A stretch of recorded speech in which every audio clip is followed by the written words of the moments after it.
And good evening, ladies and gentlemen. Welcome to race number 4 of the season here for the Fuel RaceTrackDesigns IndyCar Series, as we're getting ready to go racing here today at the Pocono Raceway, the Tricky Triangle. Green flag is in the air as apparently the Fuel Discord decided to go down moments before going green, but I'm Seth Cole along Samuel Dyer. 125 laps here, Sam, 3 different corners. Pretty easy, right? I mean, all 3 corners are so different. It's going to be extremely tricky for these guys. That's why it's called the Tricky Triangle. But Matt Halaba giving us the pole and up front right now, but right behind him, the 88 as well as the 42 of Eric Gonzalez looking quick side by side. And that is one of the scariest things right now in Pocono, as the car on the outside is going to be having the hardest time around the track. Especially in turn 2. You don't really want to see them going side by side there because it's maybe one of the more congested turns here of the 3 corners at Pocono. And right now, Halaba, I mean, this is a race that he needs to have running up front. We know Jason Brophy's going to be good. He is good at almost all the ovals and here at Pocono. Eric Gonzalez, someone who had a great weekend last 2 weeks ago, I should say, there finishing second. He's someone that's looking to continue this pace, to be someone to challenge for these points win. But I'm very impressed by Matt Halaba getting the pole. But up front, Jason Brophy takes the lead. Just took the lead there going into the tunnel turn 2. Whoa, one car way up close to the wall. That was Riley Thompson. He may have brushed it, but I'm not sure. If he didn't, he had to lift quite a bit, lost momentum. Danny Roberts, Mitchell Riggs, Mitch Welker, all there to pounce. Yeah, he lifted, did not make contact with the wall. If he did, that car would have been wrecked and ruined for the rest of this race. But he's got Rigney as well as Evans behind that 56 of Riley Thompson, who was looking quick. He was the fastest car during practice. Someone to watch out during this whole entire race. The Fuel IndyCar Series, they've been to Pocono before 3 times in the past, and 2 of your 3 former winners are in the field here today. You mentioned one of them back there, Cohen Evans in the 17. He took a checkered flag in this series all the way back in 2018, and the defending winner of this race back in the 2019 B season is leading this race, and that's Jason Brophy. And I'm not surprised. Jason Brophy has just been so good whenever we are away from a road course that 88 machine is so dominant. Looking back, though, at last place, you've got cars just all scattered over the place. It's Brent Jones and others all on top of one another. It's Christian Alexo in that mix. Philip Clark in the 11 just ahead. And the blue and yellow machines, the number 10 of Joseph DeCiro. That's from 17th on back. And we're going to see this all race long, too. It's typical of your speedways. A lot of pack racing, a lot of drivers all in close proximity. And usually it's these type of races, too. Unlike the road courses where things get spread out, it's these types of races where we see just one little mistake is going to have catastrophic results, especially with the fact that these drivers are carrying over 220 miles per hour into the corner based off of the draft. There are some times where these drivers are staying above 200 miles throughout turn 1, 2, and 3. It's incredible the fact that these drivers are able to keep up with that speed. As right now I'm looking for the battle for 6 as Cohen Evans is under fire. Now, we were told last week that a number of drivers... caution in the back. That's Doug South. Doug South, who I believe is making his series debut here this evening in the 89. Looks like he might have looped it around off of turn 1. Yeah, it looked like he almost made contact with, at the time, I believe that's Mike Hurley that he almost made contact with in the middle of turn 1, decided to drift up and too much aggression into the wheel, throwing his car into the outside wall. Now, one thing that we know with these Indy cars is they have a lot more downforce, really, than most of the cars that we see here at Pocono Raceway. But even then, as we're looking here at this incident, you're seeing that with the pushing up in the corner, they don't quite have the downforce necessary to kind of counter the high speeds they're carrying into the turns.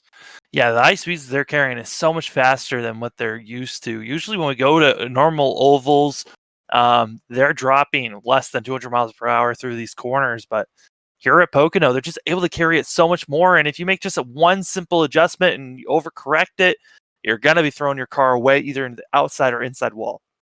And of course, as well, with the fact that they're carrying over 200 miles per hour into these turns, the damage you're going to sustain is not going to be a simple brush, especially with the fact that with the open wheel cars, the wheels are exposed to the elements.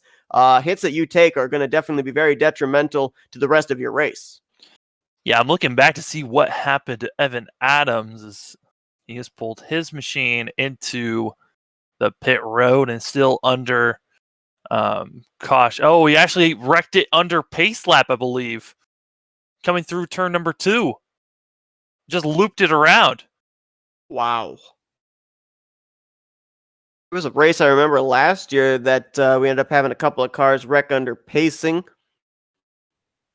And Evan Adams, yeah, you're right. He didn't even get to actually take the green flag, I think, to start this race, as he still sits there on pit road.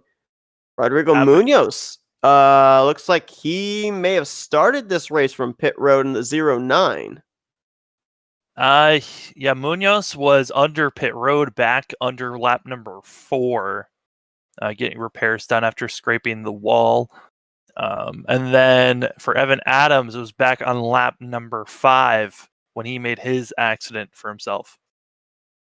Race off of pit road there is Jason Brophy, Eric Gonzalez, Matt Hollabaugh. All 3 of them looked like they were going to make it a pretty interesting battle to the commitment line, but one driver deciding to stay out, as these drivers have been out there now for 7 laps on these tires, only 6 of those laps under green flag conditions. Will Roberts in the 27 going to be staying out here. And I was looking too at the fact that last time out, we had an off week last week. Texas was 2 weeks ago.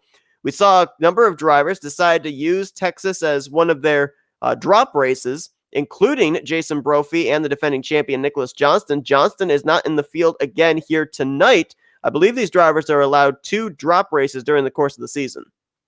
I believe so. They're awarded 2, and for Johnston, he got those 2 wins at Homestead Road Course, and so it's helping that machine to be able to go forward. Will Roberts just typed in chat saying this is a strategy that he's going with. He's going to stick with it. So the 27 machine staying out there on track, which is a very risky move. Tires are actually just absolutely getting destroyed out here. After about 12 laps, those tires are done, if not even sooner than that. So I'm surprised to see the 27 car staying out. But, sometimes you feel like you need to do a different strategy than everyone else if you're going to try to go for a win. Well, Roberts coming into this race, it's been a bit of a struggle in the first 4 races of the season. If we include that Homestead Road Course doubleheader you were talking about, he's 11th in the points coming to this one. Only one top 10 in those 4 starts. So, maybe something like this kind of strategy is what he needs to kind of turn that bad luck around.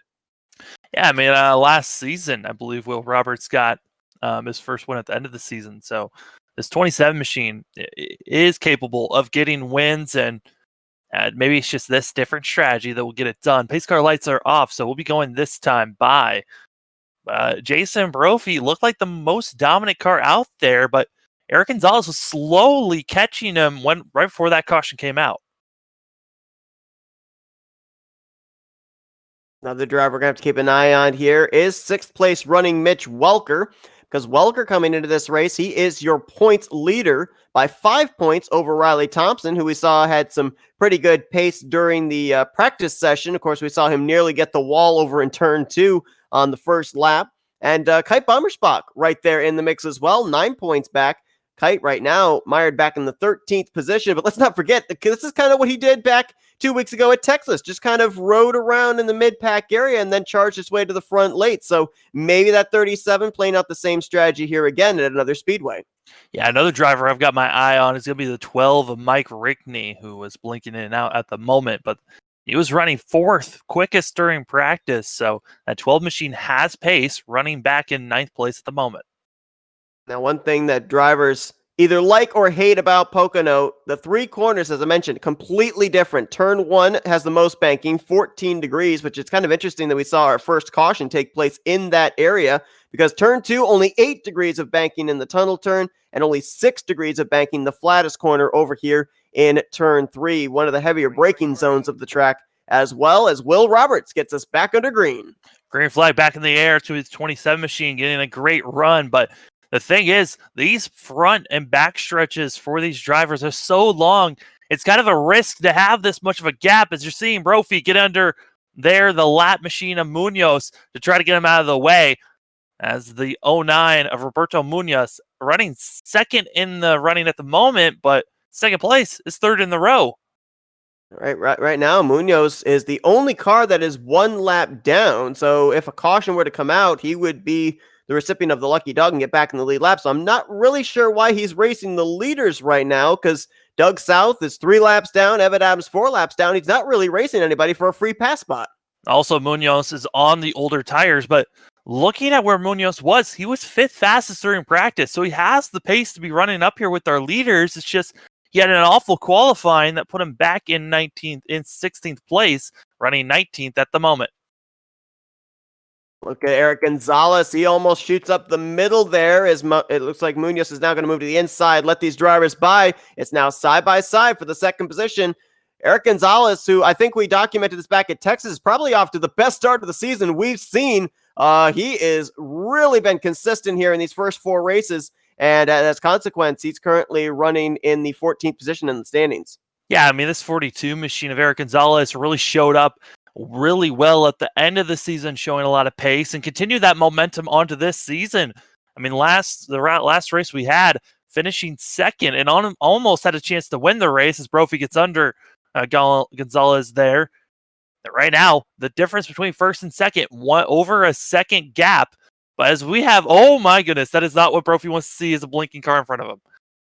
And Pocono has maybe one of the more wider front straightaways, and we nearly had 3 wide there down the front straightaway involving Danny Roberts, Mitch Welker, and Riley Thompson, but cooler heads prevailed heading into turn 1. They settled it back out to double wide as now Brophy tries to set his sights again back on Gonzalez. Behind them, Danny Roberts. He's a man on a mission. He's looking for 4th on Matt Hollabaugh.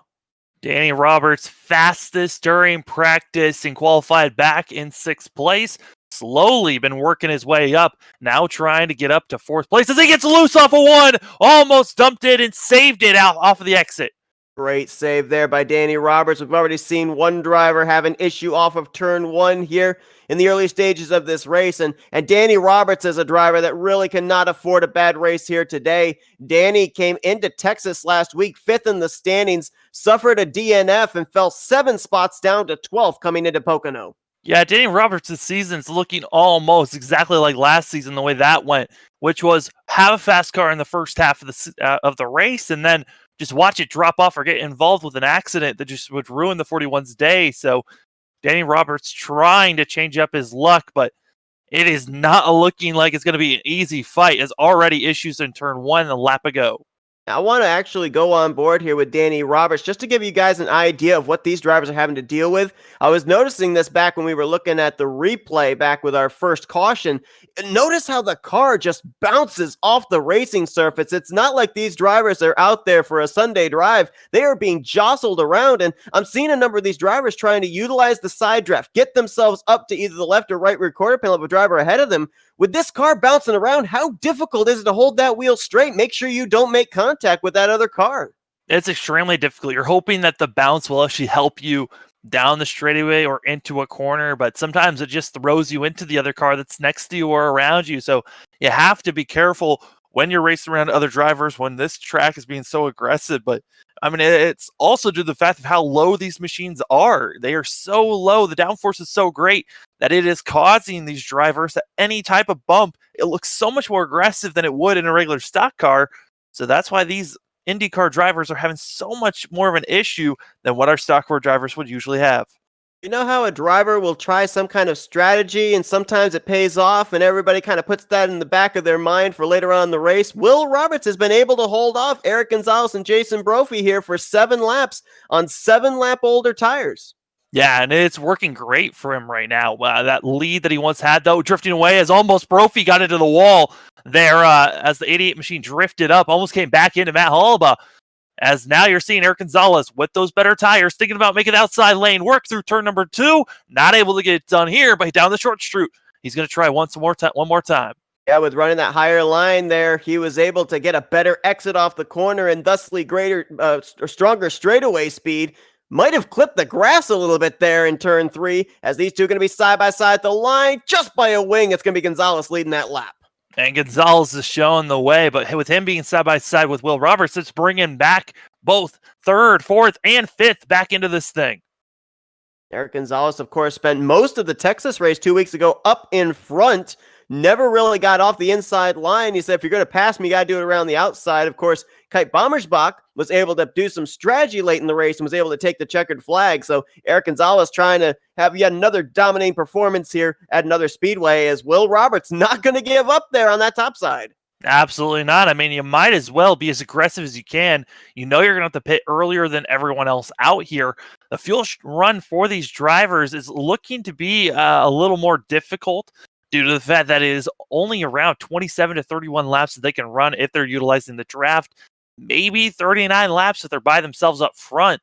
So these tires are going to be also coming off really quick. So it's the battle between fuel and tires for these drivers all race long. But right now, Eric Gonzalez trying to hold off Will Roberts, but here comes Will Roberts on the inside. They are slicing and dicing down these straightaways. It's making me nervous just at the high speeds they are carrying. It's a 5-car fight at the front of the field right now. Roberts, Gonzalez continuing to duel it out for the lead. Brophy in 3rd, Welker 4th, Hollibaugh in 5th. Now you got quite a gap over a second and a half from 5th place Hollibaugh back to the 6th place car of Riley Thompson. I saw Thompson was having some connection issues earlier. I almost wonder if that's why 6th place on back have kind of broken away.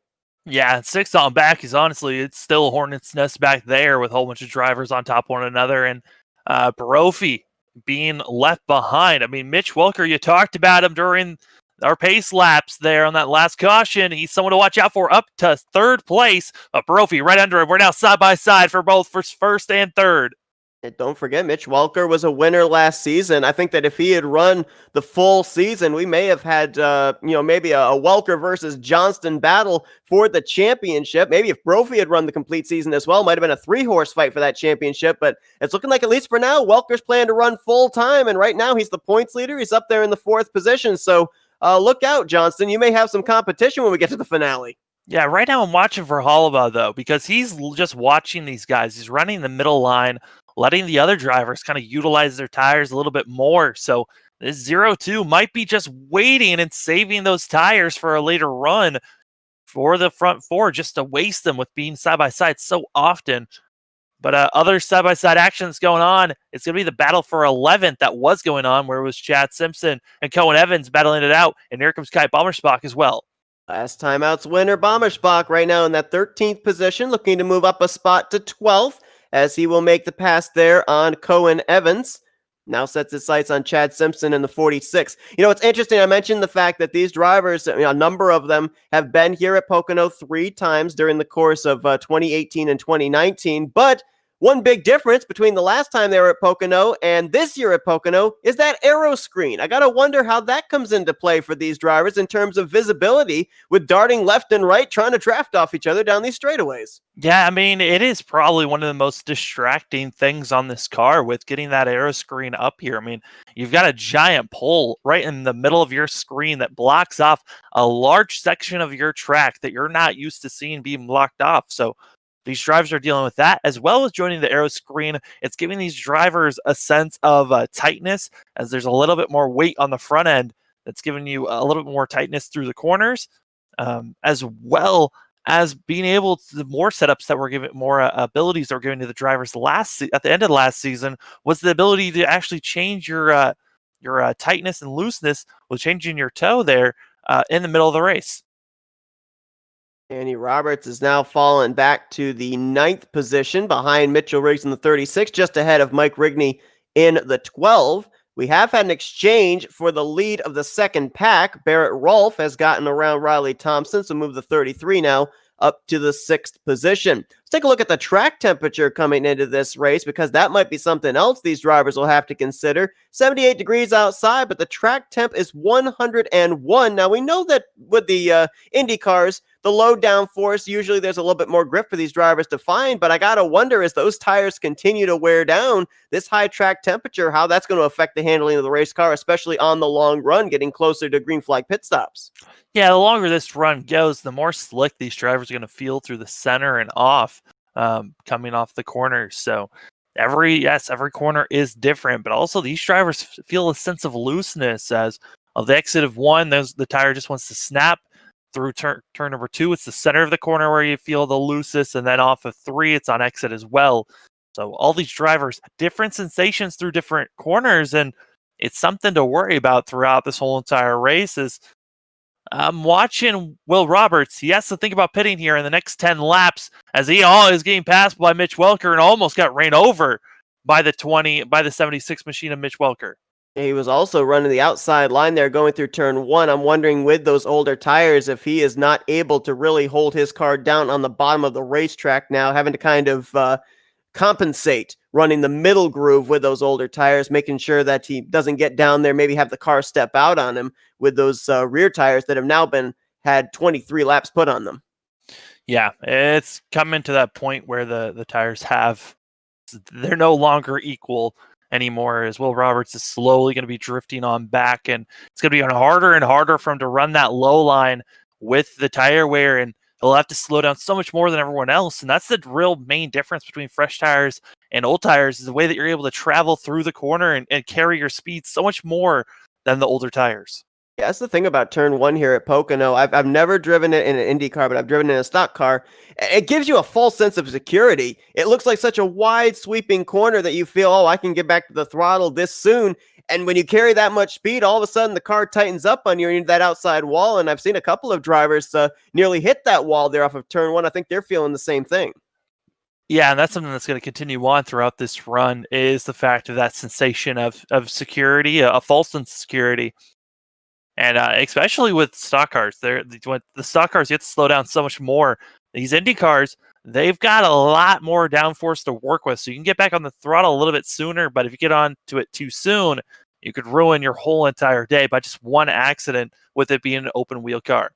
All right, so let's talk about tires here in terms of when you decide to make that green flag pit stop. We know Will Roberts, if we remain green, he's going to be on pit road about 7 laps before everybody else. But is there anything to be gained based off the lap times we're seeing right now of coming to pit road maybe a lap or two sooner than your competition? There's a slight difference. It's actually the difference between tires right now and their best lap times being placed is actually less than a second difference for these drivers, which is shocking to see, but something that's carried over since last season is the tire wear for these Indy cars isn't actually that bad. The difference mainly is how much fuel you have packed into your car on how fast you can run with these tires and the machine itself. As right now the battle for third place, Brophy trying to get under Will Roberts. We just saw the exchange for eighth. Mike Rigney working his way Oh, around Mitchell Brophy in the Riggs. pits. This is interesting. You know, he might have had a strategy, decided, hey, we're going to keep with that strategy, but I'm going to pit early. I'm going to pit on that last caution just to have the fresher tires. Well, it's 125 laps here at Pocono. Pocono is usually known as a fuel strategy type race, and you kind of have to make your calculations from the checkered flag back to the green flag. So we'll see if Brophy, He a overshot little bit there. And people may not think that's a costly error, but any second or two you lose on pit road is going to translate to time that you lose on the track, and it could translate to 2 or 3 positions lost when everything cycles around. Well, also the biggest thing to watch out for is you're going to be running these laps by yourself. So it's going to be difficult. You're going to be running about a half a second, if not more, slower than the drivers that are running in a pack once those fuel cycle goes through. So Brophy trying to gain at least a couple of tenths here and there as they'll be on the fresher tires. But at some point, the pack will start running faster than the 88 machine. It's one of those situations we see a lot at the tracks where they have the asphalt on the racing surface. They have the asphalt on the pit road, at least for the transfer lane, the running lane, but it's concrete for the pit stalls. And there's a huge difference in grip between asphalt and concrete. And I think we saw it right there with the fact that up until the point he hit the concrete and Brophy slid, he kind of felt like his car was going to come to a stop. Yeah, that is a huge difference. Driver I'm watching right now, it's got to be Barrett Rolfe, who is in the 33 machine, that blue and black, coming through. He is running quick, has caught up to what is third place, I should say, of Will Roberts and Matt Holleba. Almost past Will Roberts already, but that 33 machine is quick, as well as the machine behind him and Riley Thompson. Both those drivers running as quick, if not faster, than our leader at the moment. Riley Thompson, of course, is trying to get the points lead away from Mitch Welker. Welker running 3 positions. Oh no, caution back. Mitchell Riggs off of turn number 2. Jason Brophy, we should point out, did manage to stay on the lead lap. This track is as big as Daytona, 2.5 miles in length. So you can usually, if you pit from the front, come down, get your pit stop done, get back out, and not go a lap down to the leader. And Brophy was the only one who pitted prior to this caution coming out. Mitchell Riggs is lucky here. Now, like you said, side-by-side turn through turn number 2 is going to be a rough place to be. You just lose a lot of air, and it wants to just snap on you, and that's exactly what happened to the 36. Able to actually stop that machine before hitting the inside wall, which is a major plus. Able to stay on the lead lap, and will be able to get fresh tires. It's Danny Roberts in the 41 that he was trying to pass, and you just saw the rear end of the car step out on him. No contact between those two drivers, and that's something I was kind of worried about as well. I mentioned the fact that turn 2 does have 8 degrees of banking, but that's usually up against the wall. When you're down there on the lower portion of the corner, it's relatively flat, so there's not a whole lot of banking for that right rear tire to be able to lean into. Yeah, there really isn't. It's such a struggle once you start getting down on these older tires. And I'm really impressed they actually tried that. But as you can tell, the aero and the lack of tire there spun that machine around. Jason Brophy's going to stay out. He's only on a difference of about 4 laps compared to all these other drivers. So, the 88 machine should be taking the lead here. And based off what happened with Will Roberts, should be able to hold that lead. As contact made with drivers. Ralph looked like he made contact, damage with the front wing. That's going to cost him a ton of time here. That all started from second place on back. I think it was Welker or it might have been Gonzalez actually. I think that he kind of checked up a little bit coming to pit road, and then everybody else checked up behind him. Some drivers got on the brakes, some drivers weren't able to. I'm trying to go back and see what exactly happened. Wow, I am surprised to see this. Will Roberts still on track. He's actually still the race leader. Brophy, who stayed out as well, is going to be second place. And it looks like it actually might have been Matt Hollabaugh in the 0-2 that kind of stacked everybody up behind him coming to pit lane. But that is for sure going to be hurting Ralph the most, who's now all the way back in 12th position. But Will Roberts just continues to type in the driver's chat, I'm sticking with my strategy. So there's something up with this 27 machine. He knows something different compared to everyone else. And he's going to be trying to push this thing as far as he can. I think he might be trying to push this to maybe a 2-stopper, if possible. I mean, we've had 2 caution laps. Maybe Will Roberts knows something completely different from us. Yeah, the numbers we were given, about 27 to 31 laps, and that's depending on drafts. So we were given basically like a target lap of 29. We are now to lap 31, albeit that a number of the laps earlier were run under pacing. But this is very interesting to see just exactly what Will Roberts is doing. We'll see if it pans out for him. Yeah, I think this will pan out. Him staying out this long, I mean, he's already passed the furthest target lap that we could think of. You've had 2 caution laps. I mean, 2 cautions to work with. Been able to probably clutch and try to save fuel that way. Maybe saved up a couple of more laps on this machine. But I can only see Will Roberts going to possibly 35 to 36 laps here. And then he'll have to come down. Will stay on the lead lap. But how much time are you going to be losing compared to everyone else that's on fresher tires?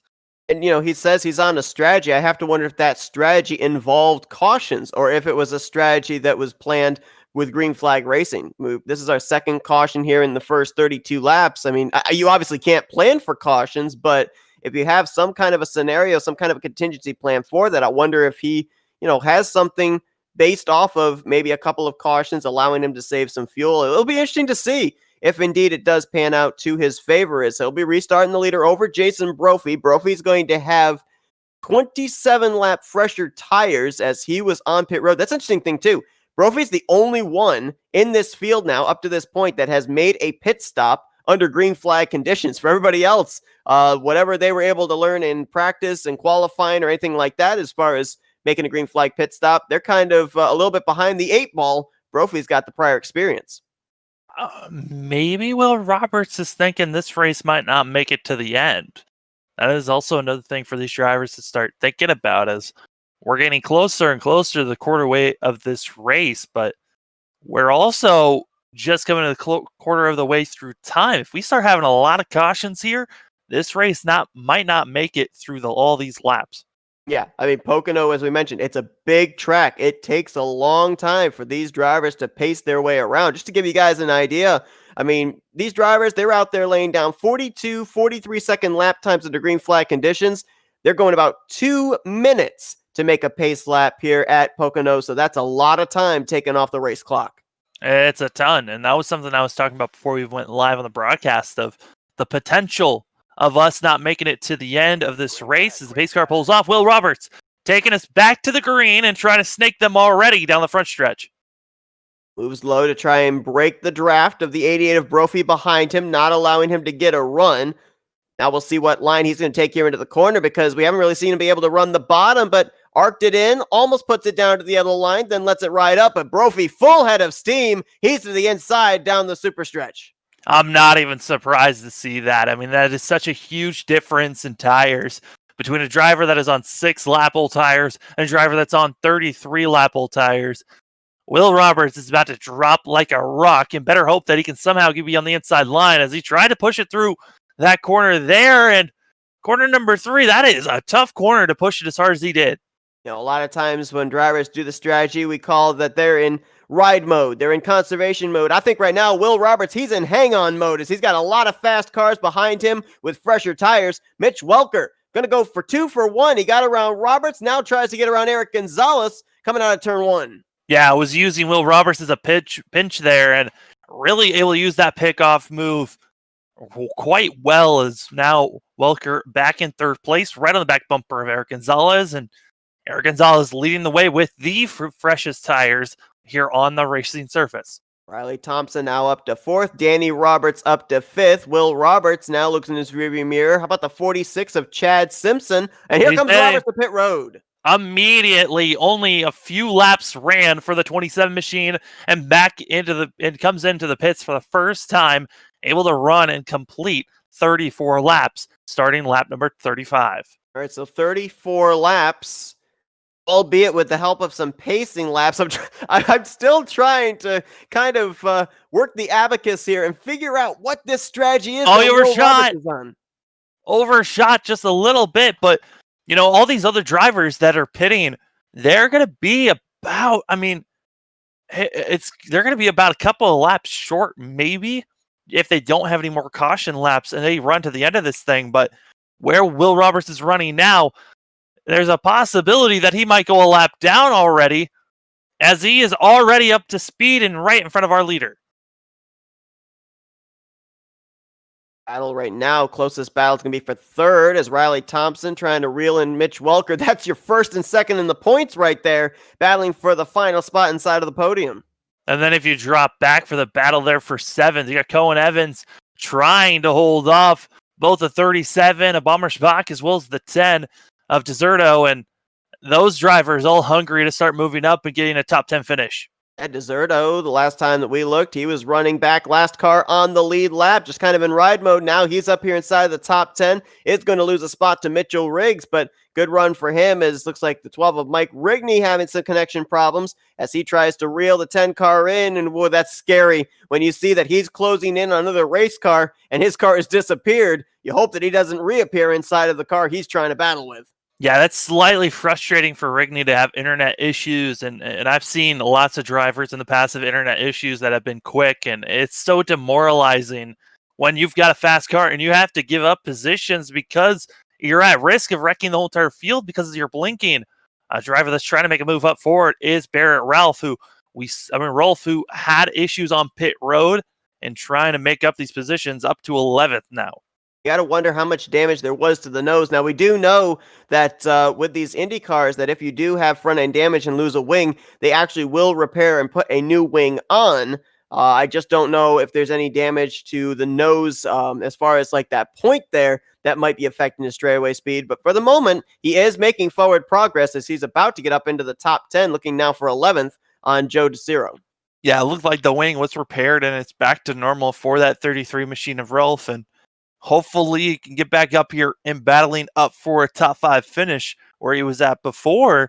But speaking of the top 5, Riley Thompson trying to get by Mitch Welker. Danny Roberts, though, has dropped back just slightly from this front pack. Also got a battle back here for 6th. That's where stepping out is going to be Cohen Evans, looking for the spot on Chad Simpson. And the thing that's very typical of these Indy cars at the speedways, you see them side by side, and you look back there, Kite Bommersbach, Mitchell Riggs. As these drivers continue to run side by side, it's really slowing them down and going to allow more drivers to get up into this battle as well. Yeah, right now from 5th to 6th, from 5th to 6th, it's almost a second and a half difference between those drivers, and right there, they're about a little bit over 3 seconds from 6th place to our leader. So a huge gap at the moment for these drivers as they're trying to battle it out and see who can be leading this second pack. Just to update on drivers that ran into early issues here today at Pocono, Evan Adams continues to sit on pit road getting damage repaired. He is currently 34 laps down in the 20th position. And Doug South, a tough debut for him here in the Fuel Racetrack Designs IndyCar Series. He has taken his car back behind the wall after being involved in the first caution of the day. He will finish officially in 21st place. Right now, out of 20 cars that are still officially in this thing, we have 19 cars running and 18 of them on the lead lap. Yeah, driver running 19th, Roberto Munoz, is actually running decently well as he's running around the drivers of 11th and 12th. So, this 09 still has some speed if somehow he can get back up front and get get back on the lead lap. I thought that maybe I was incorrect. I thought that they did actually have a free pass rule here in this series Rodrigo Munoz was one lap down when that caution came out. I thought he was actually going to get his lap back, but apparently that's not the case. Well, it was because of Will Roberts and Brophy staying out that he was not able to get that free pass position. So if all the lead cars on the lead lap come in, then you'll see the drivers that are one lap down be able to get their lap back. As I'm watching this battle for third place, Mitch Welker under a lot of pressure from Riley Thompson. Riley Thompson almost hitting the gearbox of that 76 machine. And Riley Thompson, has got to be hungry for a victory. I mean, we remember last season when Kite Bommersbach was unable to go to victory lane, just how relieved he was when we talked to him a couple of weeks ago at Texas to finally get that checkered flag. And if we look at last season, the beginning portion of this season, Riley Thompson, he's been so close so many times. A win is on the horizon. Maybe he can get it done here today at the Tricky Triangle. Yeah, I mean, the main thing is we usually see Riley Thompson being those drivers that we count as possible victors at road courses, but from the end of last season to this season, Riley Thompson has really picked up that oval side of things, and one of the drivers that's been the quickest on top of the board almost week after week. So we know the 56, like you said, on the horizon of getting a win here, as Mitch Welker going to be getting under Eric Gonzalez for second position. So Gonzalez, his car, his handling going away just a little bit. Ooh, we may have had a car in the wall back there. It was close. Cohen Evans ran really wide out of turn one rather, and I don't know if he brushed it or not. It may have been close like Riley Thompson back in the first lap, but looks like that car is still up to speed. A thing that you were talking about, though, with Riley Thompson and his road course program, a lot of drivers that we talked to on the sim say that it is almost like running a road course. We see a lot of our road course drivers run well there. Now, I don't know if that would necessarily apply, though, to the Indy cars. Yeah, IndyCars is slightly different due to the fact that you can still carry so much speed. It's really just dropping off, letting off, maybe tapping the brakes, entering these corners. But the downforce here at Pocono is so incredible that these drivers really aren't losing that much speed. It's about how do you utilize the draft like we're at a speedway. You saw when we were focused on the bright yellow car of Jason Brophy that there was a car ahead of him. That is the green machine of Will Roberts. Right now, last car on the lead lap in the 18th position. He wants to make sure he keeps his car up ahead of Brophy and remains on the lead lap. So this could be a very important battle if Brophy continues to close up. Yeah, right now, Will Roberts is just banking on staying ahead, as all these other drivers will have to think about pitting here in the next about 15 to 10 laps or so, as Brophy about 10 laps away from thinking about coming to the pits. You notice after Mitch Welker got around Eric Gonzalez, I almost thought that maybe Riley Thompson would do the same with how quickly we saw him reeling in Mitch Welker, but he's kind of settled in behind this 42. So you got to wonder just how much did Riley Thompson use up in his attempt to get up there and battle what at the time was for third with the 76 of Welker. I mean, he was battling hard with Welker, but at the same time, Eric Gonzalez is one of the fastest cars out here and running at the moment just a little bit slower than our leader, but Riley Thompson putting down a time that is just slightly under our leader as well. And he ran a 42.1, and our leader also put down a 42.1. Obviously, a lot of the fastest lap times of the day are going to be draft related. Eric Gonzalez right now has the second fastest lap of the day with a 42.801. Fastest lap of the day, though, it goes to the fifth place running Danny Roberts. He's the only driver so far today that's broken into the 42.7s with a 7.67. Yeah, Danny Roberts, I think it's just, like I said, continuing from last season to this season, it's a consistency issue for that 41. Always has had the pace, but consistently not able to stay up front. But we'll see if that red machine can get back up front and possibly get the lead, as Danny Roberts is so quick here and quick at every track we go to. And yeah, that's the key word right there. Consistency, just based on the, whoa, gracious, we nearly had a wreck right there between Rolf and Rigney for the 10th position. But, based on the fact that this is a series that has no playoffs, it has no, chase for the championship or anything like that, no win in your in system. It's all about who accumulates the most points at the end of the season. You have to have that consistent streak, whether it be a speedway, whether it be a road course, all year long. Yeah, and that's what won Nicholas Johnston the championship last season, getting 4 wins at the road courses and 1 win at an oval. Nicholas Johnston just showed off consistency, even at ovals, finishing second most weeks if he didn't get the win. So most of these drivers, they need to be running up front. They need to get wins or finish in the top 3 if they want to win this championship. And my money was marked on Jason Brophy to be our champion this season. After the way that he finished off last season, the momentum he carried forward, his 88 machine is quick and about to put down Will Roberts a lap down. And of course, as well, if you're going to go to victory lane, usually it's better to do it earlier on in the season when the points are as close as they possibly can be, because a win can translate into as many as 7 or 8 positions gained. I mean, just a point in fact, Eric Gonzalez last week finished top 5, jumped 6 spots in the standings. So, if you get those good finishes and those wins early on the season, you're going to benefit in terms of positions gained, as opposed to maybe 1 or 2 positions gained with a win later on in the year. Yeah, and also it's going to help just so much with drivers that, with all these drivers that early in the season to already use a lot of drop races already. It puts a lot of pressure for later on in the season when you cannot drop any more races. You got to make sure you run well, and that's the pressure that Nicholas Johnson has put on himself, as well as a couple of other machines that are not making it. As really, Will Roberts right now is slowing down the 88 machine of Jason Brophy, making him lose time on the rest of the field, really, which is helping Mitch Welker bring himself back into the lead picture. The 76 is coming his way. Yeah, that 76 has looked pretty good here the longer the run has gone on. And you can see that the gap is closing. What was about 9/10 of a second is now down to half a second.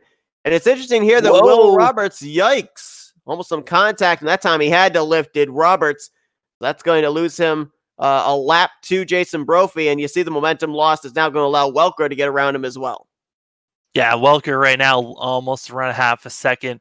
Kind of was caught by Will Roberts at a bad time. Will Roberts now challenging back and almost forcing Will Roberts down to the apron, as those drivers are extremely close. Mitch Welker hates to see this. He was loving the action up front, but now that he's side by side with Will Roberts, chance of contact! Oh, gracious! What a save. That was a near moment there out of turn 1. And Mitch Welker is furious after that one. Was confused on why a lap machine is pressuring so hard for a car that's in second place, and contact was made there. Now you got to be careful how to get yourself out of this, because now it's a hornet's nest from second on back. You got Gonzalez, Riley Thompson, you got Danny Roberts back there as well. Now a blanket from second back to 5th with the now lap machine of Will Roberts intermingled in here. And, I definitely understand Mitch Welker's frustration.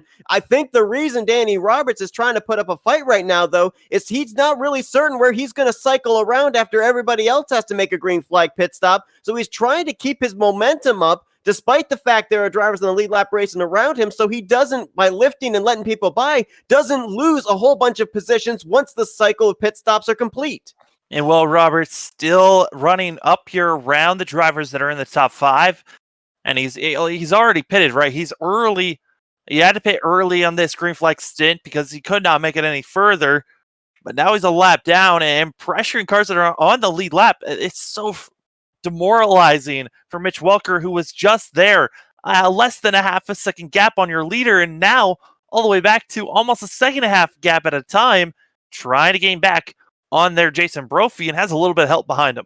Yeah, but credit Mitch Welker as we got a car pitting. The 10 of Joseph DeCiro is now on pit road, so we're starting to see the cycle begin. But, Welker obviously frustrated, flustered, but kept his cool as far as making sure he found his rhythm again, because we saw Gonzalez and Thompson get right up on his back bumper. You can now Will Roberts don't get into the outside wall. And has blinked out, and now is manually disconnected. Will Roberts having more issues. The 27 out of the race at the moment. Going back to Welker, I mean, he was able to then pull away again from Gonzalez and Thompson. So he's been able to find his pace again here, trying to chip back away at what was about a half a second gap between himself and Brophy. He's now cut it down to 9/10. And there you see, there's the 10 of Joseph DeCiro. He's going to go a lap down. A lot of these drivers that are towards the back of the pack, I'm looking maybe back around 13th place on back. These drivers are about 10 seconds behind the leader. They could find themselves a lap down after everybody cycles around with the green flag pit stops. Yeah, this is going to be one of the more things to watch out for, as we know Brophy's on the oldest tires of all the drivers out running at the moment, as he's been out there for 27 laps. Everyone else has been out there for 23. As I'm watching Mitch Welker, and he just looks like he's racing angry. Less than a second gap now, but the 10 machine of DeCiro, he's going to be someone that can still pressure Brophy here as he's on the freshest tires on the track at the moment. As also, I'm looking back for the challenge going on back around 8th place. Cohen Evans trying to get to the inside of, actually, I believe that is the 46 of Chad Simpson. Yep. Type Bommersbach making a move there as well. Barrett Rolfe in this group. These all 4 drivers racing for position. Also trying to get themselves positioned and ready for a pit stop here in the next 6 to 7 laps or so. It's interesting. You look here at Mitch Welker trying to reel in Jason Brophy. Brophy already has a win this season, of course, at the season opener at Twin Ring Motegi. I'll look at the numbers here of the past 3 races at Pocono. Back in 2018, a top 5 run, 5th place for Mitch Welker after starting on the pole. But if you look at his 2 races in the 2019 year, he ended up finishing down in the 19th position in the 2019 A season and all the way down in 26th in the 2019 B season. So Pocono has not always been kind to Mitch Welker. Yeah, Mitch Welker, Pocono is just it's why it's in the name. It's a tricky triangle. It's so different. As we're starting to see drivers pulling into the pits, it's going to be Cohen Evans that dips it into the pits this early into a run on laps 26 being started 27. Cohen Evans, who of course won the very first Pocono race here in the IndyCar series back in 2018. And you kind of wonder, does he have a strategy? Because it was 125 laps back in 2018, 125 laps here in 2020. As you see him overshoot his pits as well. Everybody seems to be having a problem with those concrete pit stalls. I mean, if everyone's overshooting it, then it's not going to be an issue if you overshoot it then. But you got to know someone's going to hit their mark and gain all of that time that you are losing by having to back up. So a lot of these drivers have to make sure that they stop making these mistakes. As Jason Brophy into the pits now. Second time he's going to be pitting under green flag conditions up to the point of we saw some of these drivers pitting. He was the only one who had been to pit road in this race, making a green flag pit stop. We'll see if he hits his marks this time, as he did to overshoot his stall that first time coming down pit road, and he turns the race lead over to Mitch Welker in the 76. This time hits his mark perfectly. No sliding involved for the 88 and continues forward as now our leader, Mitch Welker, under fire from Eric Gonzalez, but all these drivers are going to be thinking about pitting here in the next about 3 laps or so. Yeah, I think it was about 4 laps that was the difference between Brophy and everybody else, and Welker not going to lose any time here. He's going to pit this next lap, and he's going to bring his 76 to the attention of his crew. That turns the race lead over now to the 42 of Eric Gonzalez. Looks like Welker, at least of the top 10, going to be the only one to pit this time. Yeah, and seeing Brophy pit, it really puts a ton of pressure on these drivers of, hey, we need to pit here in the next 2 laps. Because if we don't, we're going to be losing at least a second and a half, if not 2 seconds, on the person that was the leader with those fresher tires. And you're now seeing Eric Gonzalez as well as Riley Thompson trying to gain as much time, working together, utilizing the draft. But there's going to be a lot of machines coming into the pits this time and the next 2 laps. Everybody out here, for the most part, has got about 28 laps on their tires as Gonzalez hits pit road this time and nearly loops it, trying to slow his car down. The one driver that could maybe make it just a little bit further is Matt Hollabaugh, our pole sitter. He came down and topped off the fuel tank at 1 to green onto the last pacing. Hollabaugh trying something a little bit different from everyone else, back in 8th place, and could be moving up here. But yeah, no, that's another issue for these drivers is entering the pits. It's not even getting into your pit box. It's you have to slow down with these older tires that just want to slide and slip around. So everyone has to be nerve-wracking to pull in, as well as getting out of the pit stall. There's still a chance to spin out there, as our leader front 2 at least stay out, and more stay out as well. As I'm surprised to see that not more drivers coming in this lap. We saw Eric Gonzalez on pit road, and also pitting that lap was Philip Clark and Christian Alexo. Looks like Clark and Alexo are going to be scored a lap down. Gonzalez did manage to get out, remaining on the lead lap, as did Cohen Evans. And with Jason Brophy and Mitch Welker coming to pit road, Joseph DeCiro, who pitted about 7 laps ago, he is back on the lead lap right now in the 10 machine, last car on the lead lap currently. Yeah, Seth, just to correct you, it is Christian Alexo. Just a correction on names. Okay. And Thompson going to pit from the lead. And it's going to give the lead to Danny Roberts now, who's going to be on lap 31. Now, the difference between these drivers and Will Roberts, who stayed out, is they only have 1 lap on pacing. I don't even think they have 1 lap on pacing. Like, they've only got a couple of laps to work with here. So I am surprised to see more drivers staying out the way they are. Yeah, you got to wonder just how much can be saved under pacing. I mean, it's 2.5 miles that they're able to save, but I don't know if you can save up to 3 laps with 1 lap around this racetrack. I mean, some of these guys, obviously, they were out there for about 2 laps after they came to pit road when the pits were open the first time around. But if you're someone like Matt Hollabaugh, you know, how many more laps do you have to be able to work with? Because you probably only had about half a lap catching up to the rest of the field after topping off the fuel tank to be able to save some fuel. Mitchell Riggs going to be pulling that 36 machine into the pits, as well as Mike Hurley.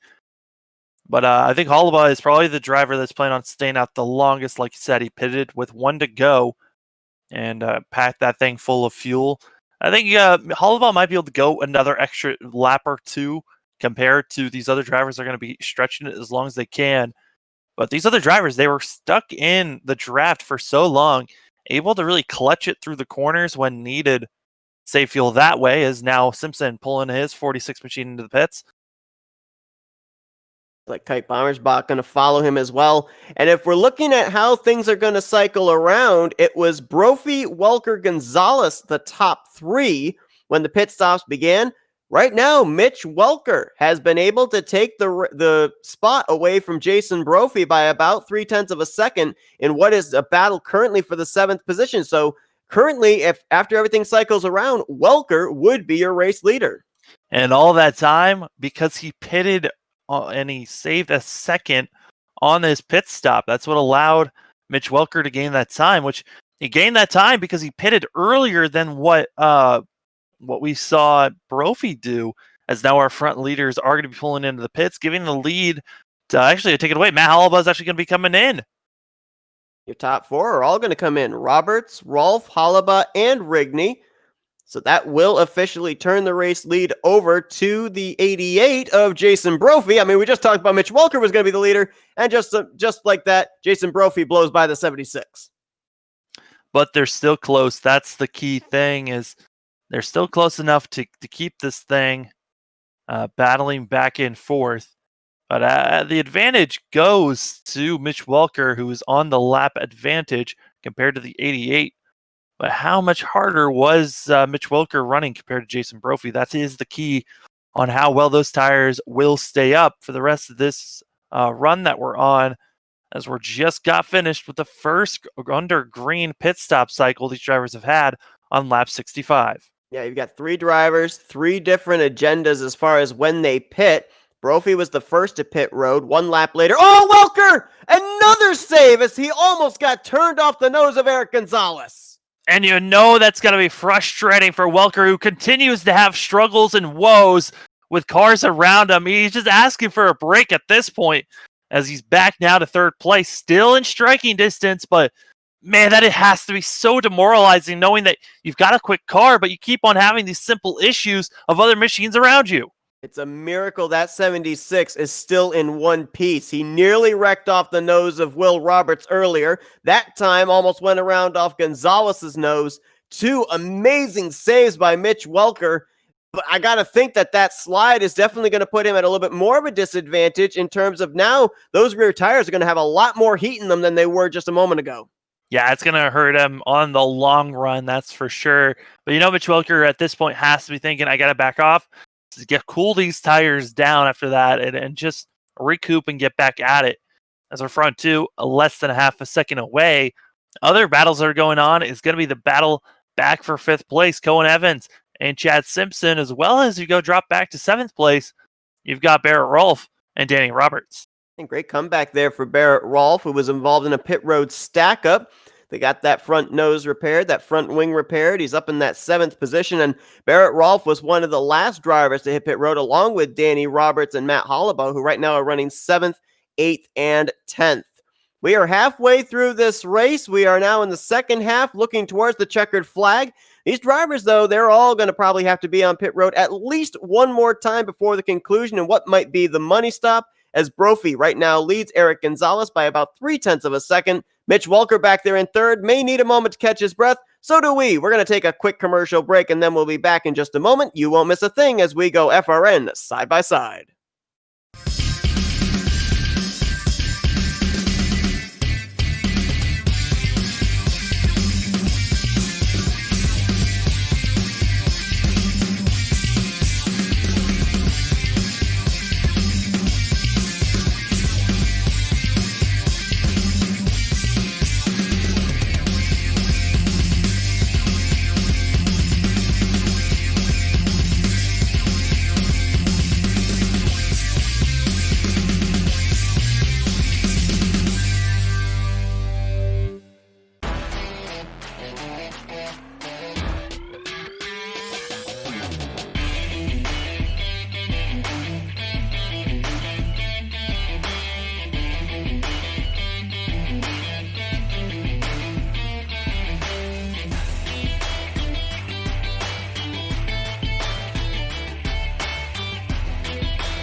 To race number 4 of the 2020 season for the Fuel Racetrack Designs IndyCar Series. We're here at the Tricky Triangle Pocono Raceway. 55 laps to go as Jason Brophy, who won the season opener, paces the field here tonight, trying to join the defending champion Nicholas Johnson as a 2-time winner. Things have really spread out after our first round of green flag pit stops, and now the big question, Sam, for these drivers is when do they make that final stop? Because for a number of these drivers pitting on different laps, it's going to be kind of different in terms of the varying strategy of when they'll come this second time. Yeah, I mean, if you're coming in with a partner, you know that you can at least your target marker would probably be about 95 to 96. But a lot of these drivers, it's going to be difficult for them. I don't think the 10 machine is going to be able to make it here in one more stop, as he's pretty far out there. Another machine that's going to be close is Cohen Evans, as well as our leader of Jason Brophy. Those drivers are going to be close on making it to the end here on one more stop, as those time they have to come in, it is going to be so close, especially with Brophy, who is leading this race, has 0 draft help, and is just wasting fuel. All right, so if Brophy right now might be a little bit on the edge, let's talk about some of these guys here just inside or outside of the top 5. Barrett Rolfe, the 33, the 41 of Danny Roberts, and a little bit further back, you got guys like Matt Hollibaugh and Mike Rigney. They've only been out there for 8 laps as opposed to the 13 laps so far, 15 laps, I should say, for Jason Brophy, who just lost the lead to Gonzalez. So how good did they look maybe on making on one more pit stop? Yeah, Barrett Rolfe, as well as Danny Roberts and Chad Simpson, all in very good situations to make it here to the end on one more stop, as they're less than 10 laps, and all these drivers still need to go about another 23 laps to be at the good. So it's going to be tricky, as Jason Brophy already pulling in. This looking like he's going to have to come in one more time after this stop. Yeah, this is a major short pit strategy here on the part of the 88, who is coming to pit road somewhere around 14 to 16 laps sooner than he actually would have to in terms of how long his fuel tank would let him stay out. I think it's just due to the fact that he learned after running one lap around Eric Gonzalez, realized, hey, I cannot save enough fuel following this 42 to make it to at least make this a one stopper. I need to just come in, fill up, get back out there. And that's exactly what we're seeing the 88 do. Did not pick up new tires, just packed it full of fuel and got back out there. All right, so we've already established that guys like Roberts and Rolf, they look like they would be able to make it on one more pit stop. How about somebody that's like right in the middle of the Brophy situation and the Rolf and Roberts situation? Riley Thompson right now in the third position. He's been out there for 13 laps. Would he still fit into the category of making it on one more pit stop, or is he also kind of on the edge like Brophy? He's kind of on the edge as well. As some of the drivers, I would say, cars that are on the close edge is probably Mike Hurley, who's back further in the field. Closer up front, Mitchell Riggs is someone that I feel like has a good chance, but Riley Thompson, maybe it's close for these guys because they still need to go for a total of 35 laps. And we've only seen Will Roberts do that because he had 2 cautions to try to save fuel during that time. So a lot of these drivers are stuck in very tricky situations of, we might have to just risk it here. As I believe our front 2, they're in dire situations of possibly being 1 to possibly 2 laps short. And you brought up the fact with Jason Brophy about the fact that he didn't really have anybody to draft off of to save fuel as he was out in front. With the fact we see how spread out the field is right now, a lot of other drivers, not a whole lot of opportunity to be able to draft. I mean, look right here. There's a half a second between Riley Thompson and Mitch Welker. I'm not sure if that's close enough for Thompson to get any benefit of draft. You've got Danny Roberts back here who's going to be able to get some draft off of Barrett Rolfe, but the field is just so spread out right now. Nobody's in really close proximity at this point in time to really be in a fuel save type of strategy, getting the draft off of someone else. Yeah, right now drivers that are really spread out and aren't getting any help, that's going to be Cohen Evans, Eric Gonzalez, and Mitch Welker. They're all way too far from other drivers to get that drafting help. So they are put in dire situations of possibly drifting back and being with other drivers to try to save fuel if they can make it to the end. Otherwise, you're just pushing it as hard as you can and hope that you have enough fuel to make it to the complete end of this race after one more stop. Mitch Welker now in the second position after Brophy came to pit lane. We've already documented before we went to that commercial break, he has had an adventurous day here at Pocono, nearly wrecked twice. Has had some amazing slides and some equally amazing saves. As now Riley Thompson getting that little whiff of draft has closed it up, and he's starting to reel in Welker for what might be a potential battle for second place. Which is as big for Riley Thompson, who is, once he gets up to, he's inside of that 3/4 marker of a second. When you're 0.75 seconds within another driver, you are still at the lingering stage of someone else's draft, and you can keep on pushing forward as the 10 machine into the pits. So Joseph DeCiro making sure that he'll be able to make it the rest of the way on one more pit stop, much like Jason Brophy. And, it's just going to be a matter of time before we see this 42 and this 76 on pit road as well. You think that they're going to have to do the short pit as well, unless could they be maybe doing just the opposite, where they're going to run it as far as they possibly can, come to pit road, and then do like a short pit in the final, what would it be, about maybe 30 laps of this race? I mean, you saw Brophy do a short pit, right? And he's now all the way back to 15th place. It's not doable to try to do a short pit and win this thing unless you're looking to possibly just get a top 10 finish. There's a lot of machines out here that can make it further than our top 2 on fuel and are looking a lot better. Even with a short pit, I think the best position they could really get is possibly a 12th position finish, even if they short pit. Kite Bommersbach trying to reel in Chad Simpson, dives it to the inside, going into turn 1. Very easy pass there, as he will move up to the 8th position. Of course, Kite Bommersbach, a couple of weeks ago, taking that checkered flag at Texas. That moved him up to 3rd in the point standings, 9 points back coming into this race. And if we look at him as opposed to Mitch Welker, there's a 5-lap difference, so I would assume he kind of fits also into the same category of drivers who probably could make it on one more pit stop. Yeah, he's in that window of making it one more pit stop and feeling good. I think a driver that's Cohen Evans is stuck in such a hard place right now, having Mitchell Riggs, who's just content in following suit of the 17. And I got to give credit to Mitchell Riggs for at least just following Cohen Evans, because there's been time after time where he's gotten the chance to possibly pass Cohen Evans and decides otherwise. I take that back. Here he comes. Mitchell Riggs on the inside easily makes the pass on Cohen Evans. So Riggs now up to 6th. Evans drops back to 7th. Eric Gonzalez, he's definitely not in fuel save right now because he has been continuing to open up the gap between himself and Mitch Welker. As a matter of fact, right there through turn 3, he gained 0.3 of a second, now 0.4 of a second down this straightaway. Mitch Welker's drifted back to Riley Thompson, and Thompson, he's kind of in a pretty spot where he feels like he needs to follow and get the draft, try to save fuel. If he can somehow save it to about 34 laps on this fuel tank that he's on, currently that would be 10 more laps.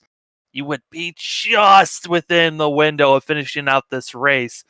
It's going to be close, though, for Riley Thompson and as well our top 2.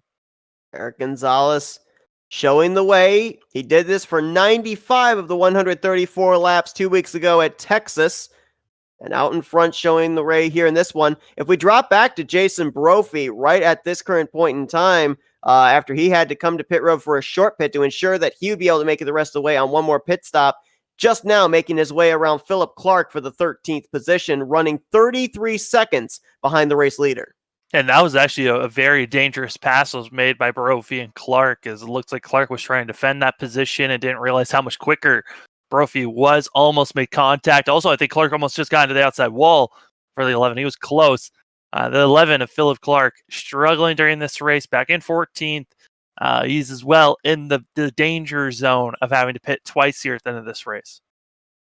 Best battle right now is continuing on around the 6th position. We got a driver pitting.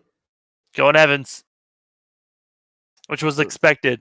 Yes, it was. So Evans is in.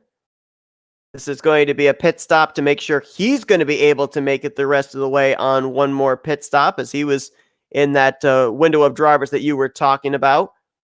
And then Roberto Munoz followed suit. And you got to think with him pitting now, if indeed guys like Gonzalez and Welker are going to have to, pit for a short pit here to be able to make it on one more pit stop, maybe 1 to 2 laps is the furthest they can go now. Maybe. I mean, right now, I think Colin Evans was hoping for possibly an accident to happen. Philip Clark now into the pits this lap. Just because if there was an accident to happen, maybe you'd be able to stay in front of our leader. But at the moment, still ahead of Eric Gonzalez. So it's not a bad situation that he's in, but decides to not up to speed, letting the leader go on by, going 1 lap down now for Cohen Evans.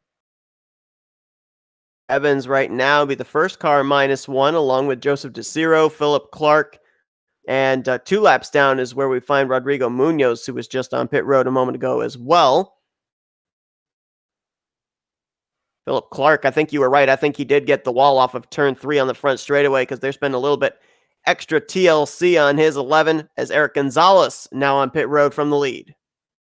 And Eric Gonzalez, makes sense for him to come in this time. Surprised Mitch Welker didn't follow suit, but it's one of those things of Mitch Welker hoping to, I think he's hoping for Thompson as well as Ralph to make a pass here, but both those drivers in conservation mode. Ralph doesn't have to save as much as he's kind of in that bubble zone of him making it, even if he's not saving.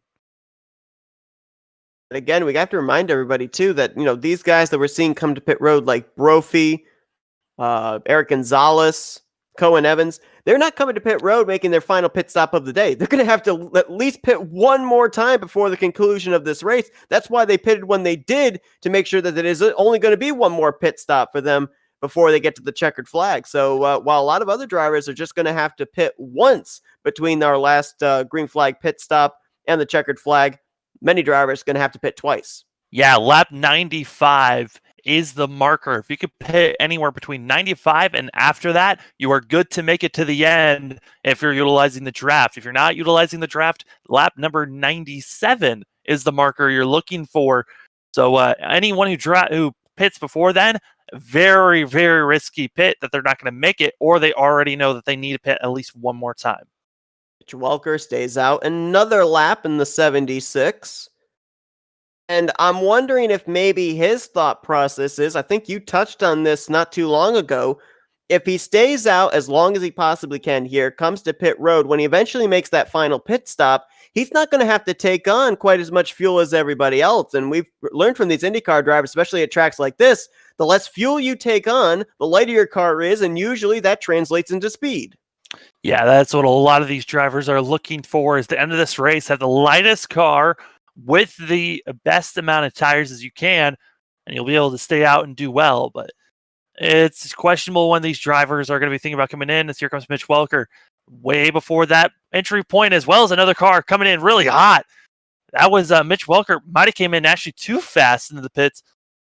As I'm going back to see, is believe he might have been speeding entering the pits. And he was having to slow up because the 81 of Christian Alejo was actually pitting as well, just ahead of him. So these drivers having issues. Yeah, Christian Alejo having the issues that he did, running back in 16th at the moment, was the last car in the lead lap before coming to the pits. So this is now your new battle for the race lead, Barrett Rolfe and Riley Thompson. These drivers have been out for 24 and 27 laps, respectively, on their set of tires. So, we're seeing here a number of drivers that are having to come to pit road at this point. It's getting close to the time when drivers up here inside of the top 5 that were able to stretch it a little bit further, when they're going to have to start thinking about pit road as well. Yeah, looking at the drivers here, Rolfe, Danny Roberts, as well as Matt Hollabaugh and Mike Rigney, all looking very good, using the draft to make it to that marker of lap 95 to 96. Everyone else looking about a lap short based off the markers that we were given, but if they've been saving during this run, they might be able to make it there to the end. I think you were correct. I think Mitch Welker may have been caught for speeding as he spent a lot of time on pit road, may have been held in his stall for a penalty coming in a little too fast. Yeah, he came in and he was running about looking 20 miles per hour faster than the entry was. Just carried way too much speed. Also, Philip Clark going to be exiting the race here as the 11 machine at the moment, 18th, putting that machine behind the wall. Closest battle right now is for your race lead, 0.3 of a second difference from Barrett Rolfe back to Riley Thompson. And between these two, it looks like Thompson will be one of the first that's going to have to hit pit road of our drivers up inside of the top 5, as he's been out there for 30 laps, Mitchell Riggs for 29, and then Kite Bommersbach and Chad Simpson have been out for 28 laps apiece. And Riley Thompson was right on the edge of getting the draft for a lot of this run. So it's going to be close for this 56 to make it to that marker of 95 to 96. Because right now he's been out there on race on the track for 30 laps. The marker we were given, the furthest that these drivers could go on a green flag pit stop, was around 31 to 32. So that would put Riley Thompson about a lap short of making it. It's going to be close. Brent Jones, Mike Hurley, they are on pit road. Hurley just now completing his service. Jones coming down at the attention of his crew. So this should be, I believe, their final stop of the day. They'd be, I think, right on the razor's edge as well.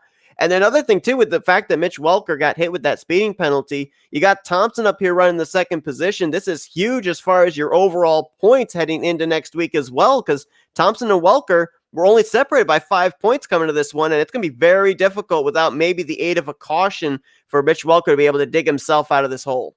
Yeah, it's Mitch Welker's day.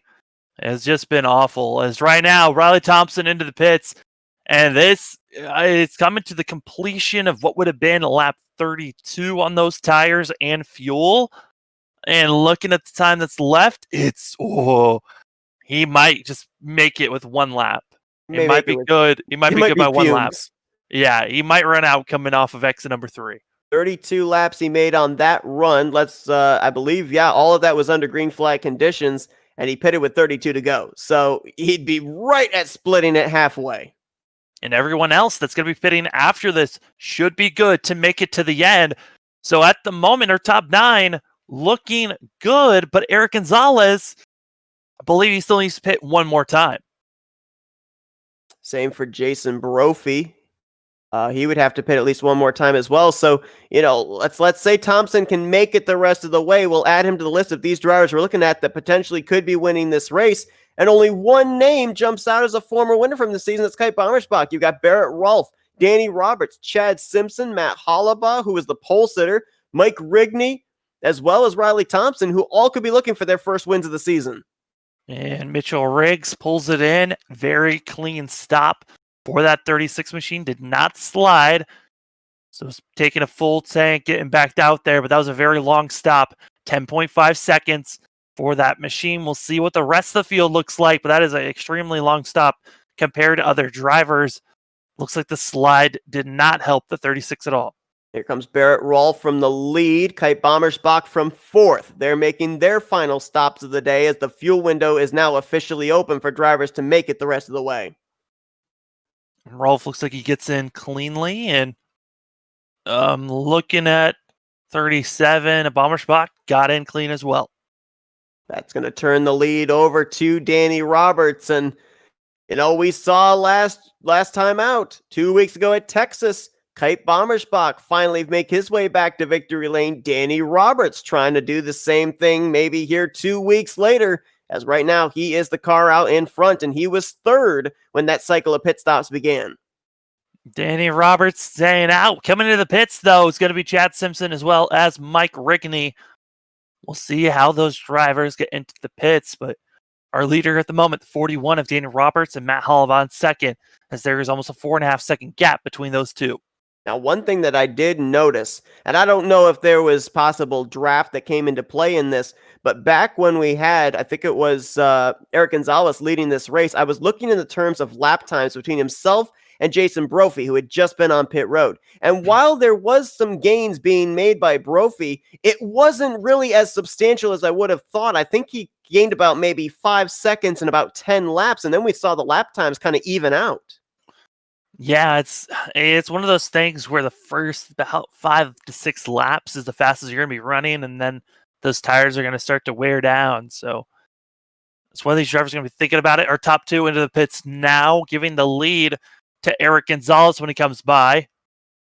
But Gonzalez still needs to pit, as well as at the current moment, fourth place, Jason Brophy. So our top two at the moment need to still pit one more time, and it's going to drop them back pretty far, as they were hoping for a victory here, but the pit strategy just was not in their cards. So right now, third place would cycle around to Barrett Rolfe, as this is the battle for the lead, with Gonzalez and Brophy continuing to swap the position back and forth. Rolfe right now over Riley Thompson, and something just happened back here, or somebody had an issue, I think, and it might have been Danny Roberts in the 41, because he drifted all the way back to 8th place. Danny Roberts was coming back onto the track after a pit stop, possibly, and that's why he dropped a couple of positions there. He was letting a lot of cars go on by as he was trying to get back onto track.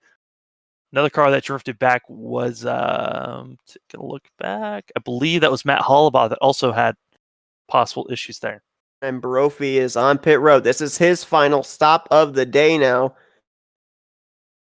Rolfe right now in second, 0.6 over Riley Thompson, and look who else is now up in the conversation. We talked about the first time that Fuel Racetrack Designs IndyCar Series ran here at Pocono. Cohen Evans went to victory lane. He's right now poised to cycle around to third when the 42 eventually hits pit road. But the problem is that he still needs to pit one more time. So Cohen Evans, a part of the gang that still needs to pit one more time with Eric Gonzalez, as well as the 10 of Deserto. So he's part of the 3 drivers that still need to pit if they want to make it to the end.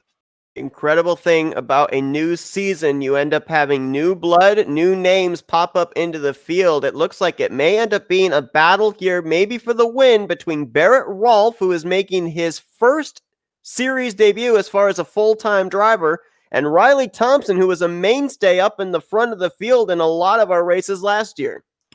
Yeah, it's been a great showing from Rolfe, who's been every single race up in their top 10, top 5, but just like a lot of other drivers, just caught up in incidences in the middle of the race that just hinder them from getting a great finish that they want to have.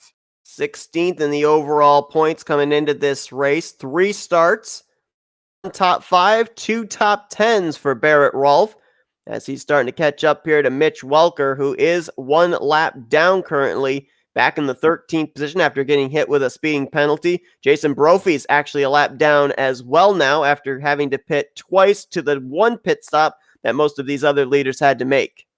Yeah, Mitch Welker stuck in a hard place because he's still going to have to pit one more time, which would probably put him down a second lap, if not more than that, for that machine. But Rolf's not really going to have too much pressure from Thompson because Thompson still needs to follow Rolf to make it to the end. Rolf is good, but Thompson might be running on fumes coming out of turn number 3. A little bit further back, you see Cohen Evans, and then right behind Evans is the 41 of Danny Roberts, who right now can make it on fuel as well. The problem for him, though, is time. He's running about 5 seconds behind Riley Thompson. Yeah, running pretty far back and not in any position to catch up to Thompson at the moment, or even catch up to Rolf. And looking at these drivers, looking back, more drivers that will have to pit at least one more time. Mike Hurley still needs to pit one more time. Mitch Welker, like we talked about, and also Roberto Munoz and Brent Jones need to pit at least one more time. A couple of drivers were just on pit lane a moment ago. Christian Alessio is right now at the attention of his crew, and Mike Rigney brought it down pit road and then made the hard left-hand turn to the garage. So Rigney is going to finish the evening out in the 17th position. Yeah, Rigney was hoping for a better day, and that 12 machine was running quick during practice, just didn't get the qualifying time he wanted, and just throughout the day has had internet issues that have plagued the 12 machine, now out of the race. See, Barrett Rolfe right now just seems content for the moment to ride in the draft of the 76 of Mitch Welker. Hasn't really gotten up there and challenged Welker, who is a lap machine, and there is Thompson there as well. I've been continually watching the gap between Danny Roberts and Riley Thompson, and while Cohen Evans cannot make it on fuel, he is actually playing a little bit of a factor into this, allowing Danny Roberts to get his draft. The two of them are actually making up slowly but surely some time on Barrett Rolfe and Riley Thompson. So while Cohen Evans may still have to pit, he could be making this a 3-man fight for the win. Well, also our leaders have to worry about Mitch Welker, who's in front of them. We've already seen lap traffic hinder our lead lap of cars. We'll see if Mitch Welker, who was a part of that chaos earlier in the race, if he'll be causing a little bit of chaos in his own right here, right now in front of Rolf, and kind of holding up these leaders and bringing in Riley Thompson, Cohen Evans, and Danny Roberts. Yeah, because right now what Barrett Rolfe is dealing with is that dirty air. And so he's carrying a lot more speed into the corner than he would want to. His car is pushing up a lot more than he would want. He wants that clean air, and you can see he's going to, very sense of urgency, make a move and get by the 76 of Welker, put that nose back out into the clean air. Right now, looking at the lap times, it was looking like Riley Thompson was running faster than our leaders, but it's not so, as Rolf is actually running quite quicker than everyone else, even following Welker and utilizing the draft. Now making a pass here on the lap machine of Welker and does so cleanly. Now we'll see if Riley Thompson can get a clean pass that machine of Mitch Welker. A little bit further back, you've got still Cohen Evans. He cannot make it on fuel. Eric Gonzalez, that was a battle actually for second place. Well, not for second place, I'm sorry. It was actually second place driver Barrett Rolfe getting around the lap machine of Welker. This is all going on behind Eric Gonzalez, who is still the race leader. And right now, again, based off the numbers that we were given, he can make it maybe another 10 laps before he is going to absolutely have to come to pit road, especially with the fact that he's been running out here by himself, no aid of draft whatsoever. Yeah, it is probably going to be about 10 to 8 laps short will be Eric Gonzalez, and I don't see how that 42 machine is going to make it to the end here. Just not likely, and going to have to come into the pits just because of the fuel window. But right now, I mean, Barrett Rolfe, who's running second right now, who should be taking the lead, and once we see Eric Gonzalez pit, still under heavy pressure from Mitch Welker, who's right now 2 laps down. And he's got Riley Thompson. Oh, here comes Thompson, though. He's going to get to the inside. Excuse me. Actually, Mitch Welker is only 1 lap down. Excuse me about that. And Thompson will make the pass here on Welker. Ooh, crowded him up there towards the wall off of turn 1. That was a close call, as Thompson needed to get around the 76 because he needs to set his sights now on Barrett Rolfe for what very well could be this race win. Another driver was just on pit road. It's been a struggle since the start of this race for Rodrigo Munoz. Started this race a lap down. He's up to the 15th position now, 2 laps down, but he just made his final pit stop of the day.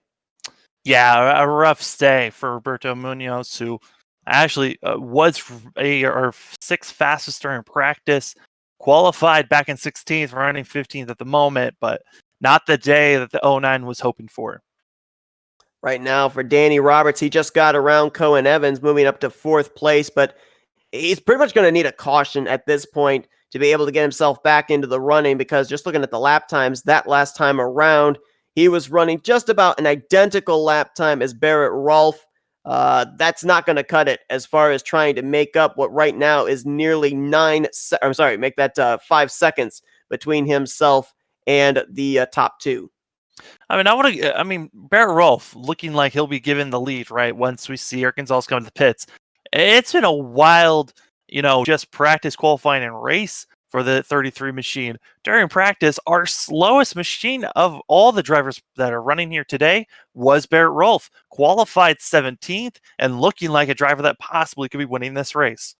Let's not forget as well, he was running up inside of the top 10, might have just been on the verge of the top 5 when he was involved in that pit road stack up under the second caution of the day. Had to come down, get a new right front wing put on the nose of that machine. So it just shows you, even if practice isn't the best for you, your race isn't over just yet. As Eric Gonzalez into the pits, now giving the lead to Barrett Rolfe. As we're coming closer and closer to the end of this thing, when will Riley Thompson think about making a pass here? Because at some point it's going to be almost impossible with how this tire wear has been for the 56 machine. And also, will we see anyone else try to catch up to these top 2? We saw Barrett Rolfe pull away from Mitch Welker and Riley Thompson. At the same time, we saw Thompson kind of running behind Welker. So was Thompson saving his stuff? To your point, was he saving fuel to make sure he could make it the rest of the way? Now we're going to see. If Thompson had anything left that he was saving there, is he going to be able to use it now and run down what's about a half second between himself and the 33? Update on cars in the back. Christian Alesio, after having issues in the pits on his last pit stop, will be disconnecting and parking that machine for the rest of the day, back in 16th position. Pocono always seems to bring about those strange finishes where a lot of your front runners all of a sudden seem to fade towards the end. We had Jason Brophy out in front for a good portion of this race. He had to pit twice to a number of others pitting once based off of the fuel window. He's back in the 11th position. Mitch Welker got hit with a speeding penalty. He's back a lap down in 12th. Eric Gonzalez spent a good portion of this race out in front. He just was on pit road, is back to the 9th position. So all of a sudden, we've got drivers up here at the front that, for the most part, we kind of saw riding in the midway portion of the top 10. Now they're up here inside the top 5.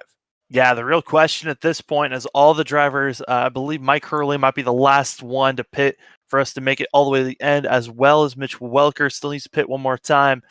But can Riley Thompson make it to the end? He was looking like he might be a straightaway short.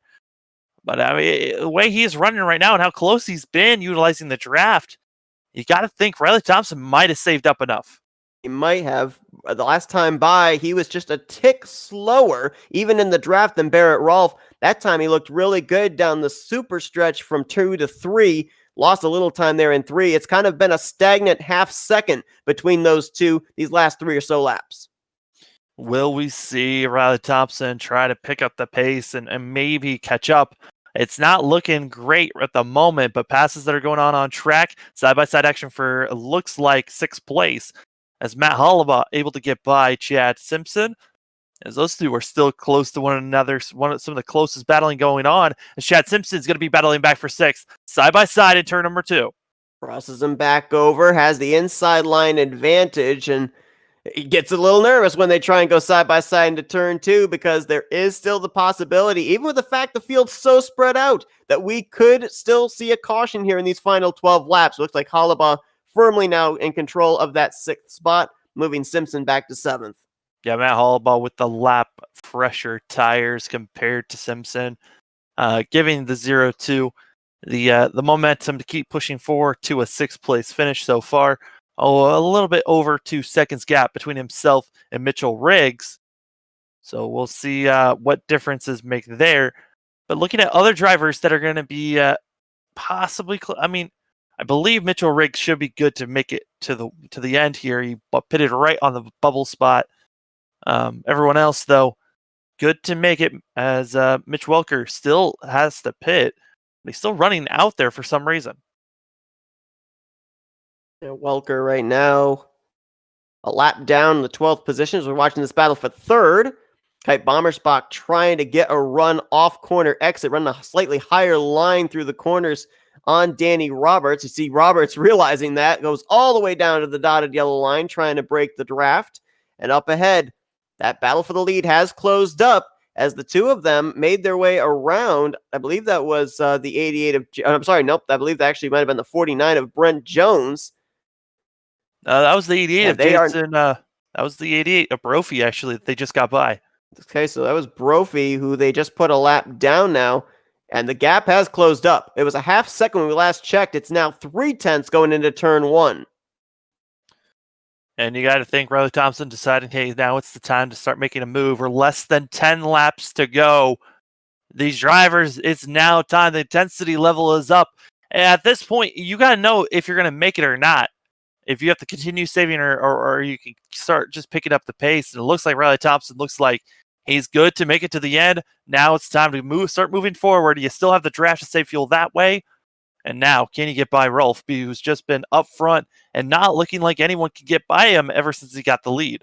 One thing I observed during the course of this race to kind of put back in the memory bank for later on in the closing stages is where can drivers make the passes, and it really seems like it's on the straightaway areas where it's best to make the move, especially when you get down to the second half of the straightaway, duck to the inside. There's no opportunity for someone to be able to throw a block on you. To try and make a move in the corner, though, it doesn't seem like that's really been the way to do it. Yeah, in a stock car, it makes a lot more sense to make a pass in the corners just because of how much you have to slow down. With these Indy cars, though, you're able to carry so much speed that you really don't have to hit the brake or slow down. So you have to utilize the draft on the straightaway. That's the only time that you can make these passes, unless you bring that momentum into, for say, turn number 2 or 3. You're Barrett Rolfe right now, and you're seeing Riley Thompson in your rearview mirror. What kind of a defensive strategy can you plan? Right now, you know you've been doing well keeping the pace between each other. He hasn't been able to get to your gearbox or get by you, so just keep on driving the way you've been driving. We haven't seen Rolf try to snake at all. He's just been holding his line and keep going, which has been working out for this 33 machine. Continue what you're doing. Make the 56 machine of Riley Thompson work around you. Do everything he can to get around you, because at the moment, he hasn't been able to do it yet. Last season, in 14 races, Riley Thompson finished in the top 10 7 times.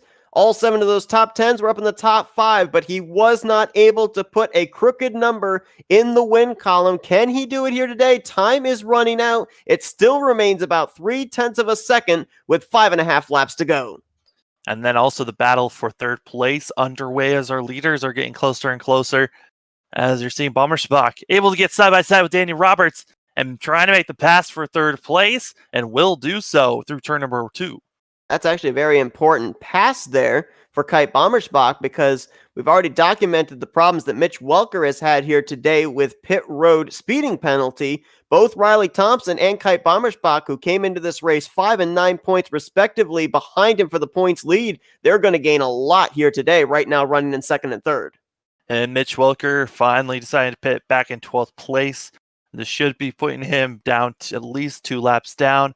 We still need to see Jason Brophy. No, Brophy is good to make it, excuse me. I believe everyone now is good to make it to the end. The only car that's extremely close is going to be Mike Hurley, as well as Riley Thompson. Well, Thompson apparently feels that he's going to run it out of fuel if it is indeed that close. He got a real big run there out of turn 2. Heading down to 3 on the back of Barrett Rolfe. Looks like Thompson's really good in the first half of the course. Just doesn't seem to be able to nail down turn 3. That's where he loses some of his time. Well, it doesn't matter if you're able to get as close as he has. This has been the closest that we've seen the 56 of Riley Thompson on the back bumper of the 33 in a long while. So Riley Thompson deciding it is time to go. We are less than 5 laps to go in this race. He needs to make the move now. If he can just get up front, maybe then he can defend the 33. Mentioned that last year he had 7 top 5 finishes, and I would not be certain, but I would guess that most of those were runner-up finishes last season, as he always seemed to be coming up the bridesmaid. He doesn't want that to happen again this year, as he has only 3 more laps to work on that 33 of Rolf. Big run going into turn 1. He got the draft. He got the momentum. The toe was there, getting under the 33. Riley Thompson to the lead as he's finally being able to get by, as though he doesn't. Rolf still there on the short chute, able to continue and keeps the lead for now. And they are going to be side by side into 2. Let's see what happens here. Thompson pushes up a little. It looked like Rolf gave him the room, but Rolf around the outside is going to hold the top position, at least for the moment, as these two, this battle is not over yet. Thompson's going to wind up that rubber band and try it again, maybe down here into turn 1. Come into 2 laps to go now, and you know Riley Thompson's going to try that move again. He's got the momentum this time. It holds back. Might have to try to do a pass on the white flag and hope that no other caution comes out, because Riley Thompson now is in the waiting game. He has to get the momentum built up and get close enough, as he's got to be racing. Forget about the fuel. It is now a time to make a move to win this race for Riley Thompson. And for Thompson, we saw that move he made a lap ago over in turn 1. Now, if he makes that move again, he's got to be prepared for 2 contingencies. 1, he has the same problem where he's not able to clear the 33 off the exit of turn 1 heading on the super stretch. Or 2, if he does clear, be prepared for the 33 to try and cross him over as they head down to turn 2. Barrett Rolf has 2 lap fresher tires, then Riley Thompson in second. Thompson, he's going to have to make the move. He can't make it. No, here he comes on the inside. Let's see if he holds it down there on the bottom. Can he at least get alongside the 33 down the super stretch? Keeps it to the left rear quarter panel, trying to get the draft. 33 still clear as they head to the tunnel turn. Riley Thompson going to try one more time on the inside of the 56 machine. It looks like he has it here coming out of 2. And now he's going to push up to the wall. Rolf, he's been better over in turn 3. Will he make a move in the final corner? He has the draft here. Don't worry, just get close enough and utilize the draft coming out of 3. But Rolf, he's not close enough. This is going to be Riley Thompson. Riley Thompson makes the move. It gets the win. Was winless last season. His first win here of this year takes place at the tricky triangle of Pocono. What a fantastic run. Thought he was going to be short. Has plenty of gas, able to continue rolling around. We'll see if he can get to the front stretch, though, for Riley Thompson, as he ran 31 laps there, that lap on that fuel run. A great run by the 56 of Riley Thompson, who was close enough to utilize the draft and close enough to make the pass. And I would hazard a guess that if he had led any other laps prior to this final lap, it was during the cycle of green flag pit stops. I don't think, in terms of green flag racing, he fought his way up to the race lead at any point in this race, but boy, did he pick the right time. Riley Thompson at the front finish line and has enough to burn it down.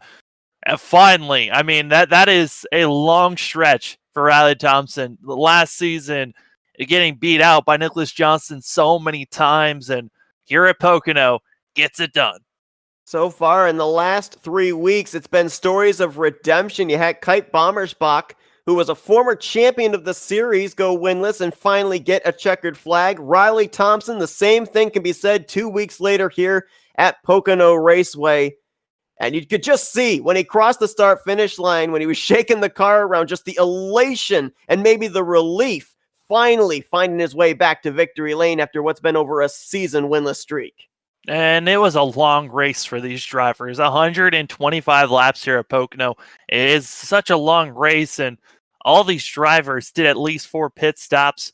They did a couple under green, and a great run by everyone out here. I mean, the 37 of Kite, I mean, he was able to get up front and get past Danny Roberts, who's been looking very strong all day today. Riley Thompson, talk about having your cake and eating it too, because it just gets better for the 56. Not only does he take the checkered flag here today, but based on the fact that Mitch Welker having to make that pit stop late finishes in the 14th position. Riley Thompson will be heading into Belle Isle next week in Detroit, Michigan as your new points leader. And that's huge with going to Detroit, where I think Riley Thompson's going to feel a lot more comfortable racing there than at the ovals. And this 56 machine, I think he got the momentum at the right time of this season. As we're getting to the middle part of this season, I mean, I think Riley Thompson's looking solid, and now he's got to worry about when Nicholas Johnston comes back. Can he defend that one machine? And, you know, we give obviously tremendous credit to Riley Thompson making that move, but how about Barrett Rolfe? With the struggle that he had at the midway point of this race with that pit road stack up, what a great job by him today. Put himself in a position to win this race. He's going to finish in second, but there's no doubt about it. He gave Riley Thompson a run for his money in those final 3 laps. Oh, completely. I mean, after that contact, to stay in later than everyone else, dropped all the way back to around, I think, 12th, maybe 13th position, able to slowly work his way forward, and the fuel strategy worked out for the 33 to where he was up there with a possibility to win this race, and just comes up just a little bit short. Kite Bommersbach, after his win a couple of weeks ago at Texas, he'll finish in the podium tonight, 3rd place. Danny Roberts finishes the race, finishes up inside of the top 5, a 4th place run for him, and another great run here for Mitchell Riggs in the 36 as well. You see him and Rolfe, this new blood, Chad Simpson down there in 7th. These guys doing a great job here in their first full-time season, finishing really well at a track that is very difficult.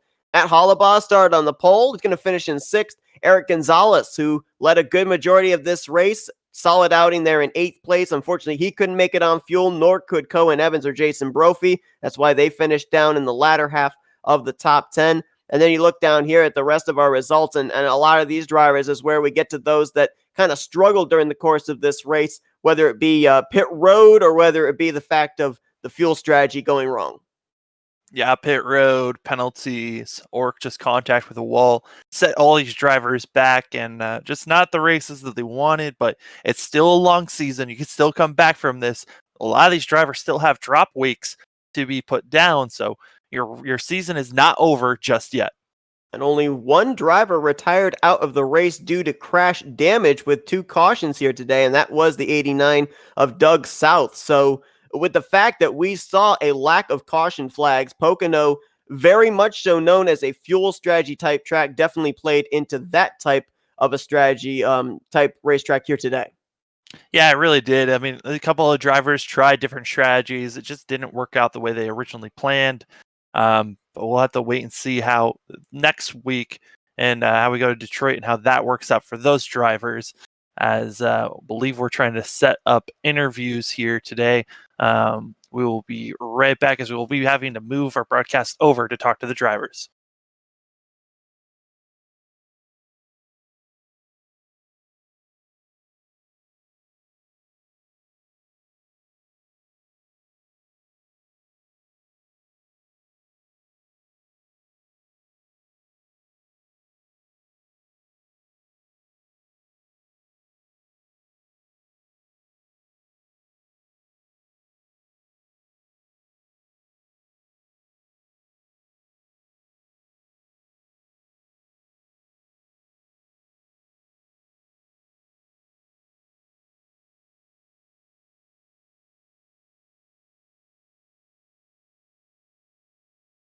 All right, so we are back here.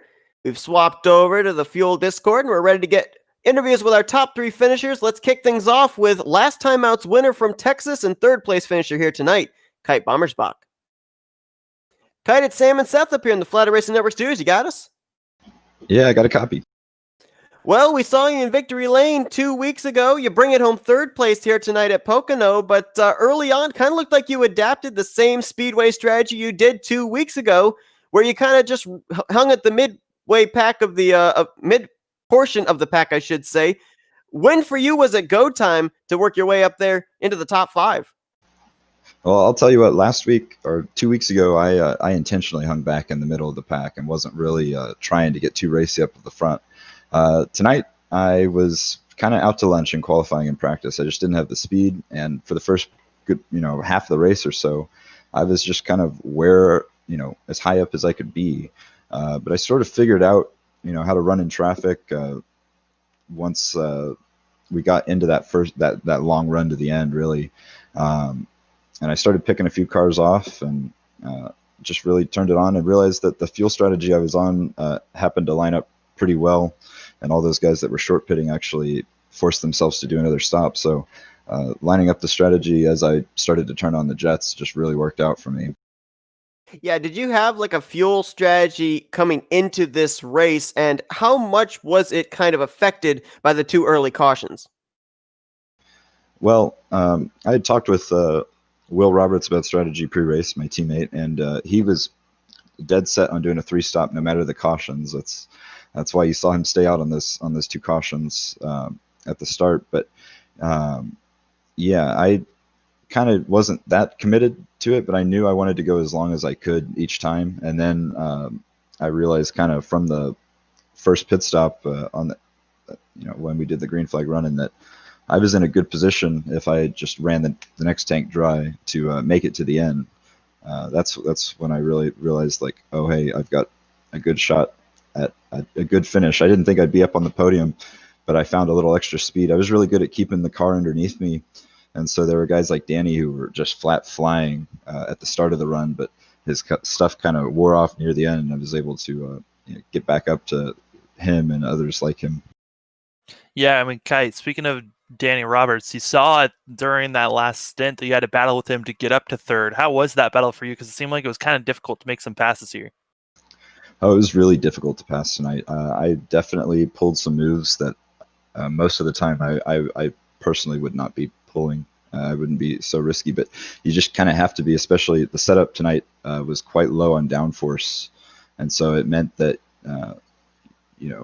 making a move stick was really, really difficult, and the tools weren't really helpful. The tools were more just like getting the car to work in traffic. When you were on your own, it was like night and day. So I was slipping and sliding as soon as I'd get out of that aero push. So, I got the opportunity to just kind of keep my stuff underneath me. And then when my move popped up with Danny, I threw it in there and said, I'm making it stick, and it stuck.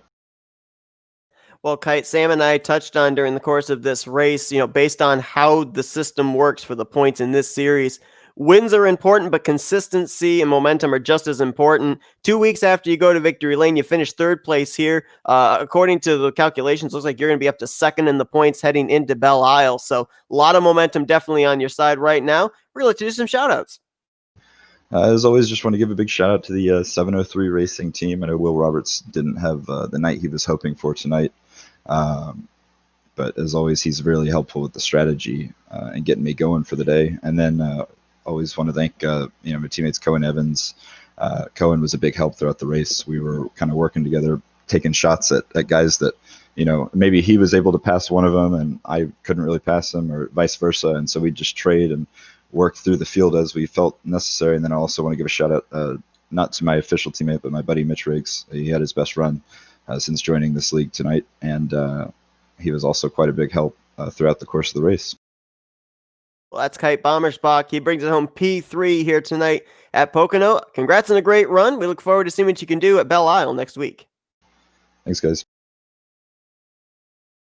And let's get Barrett Rolfe, who comes into Pocono, getting his best career finish so far this season, second place.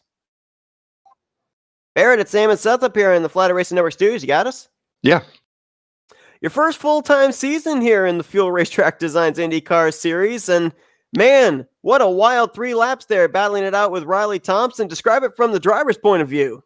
Yeah, it was actually really crazy because I had a spotter working with me tonight, and we didn't know if we were going to be able to make it on fuel, and so I was trying to pay attention to what Riley was doing behind me and calling out numbers and getting them crunched back to me at the same time. So it was pretty tense.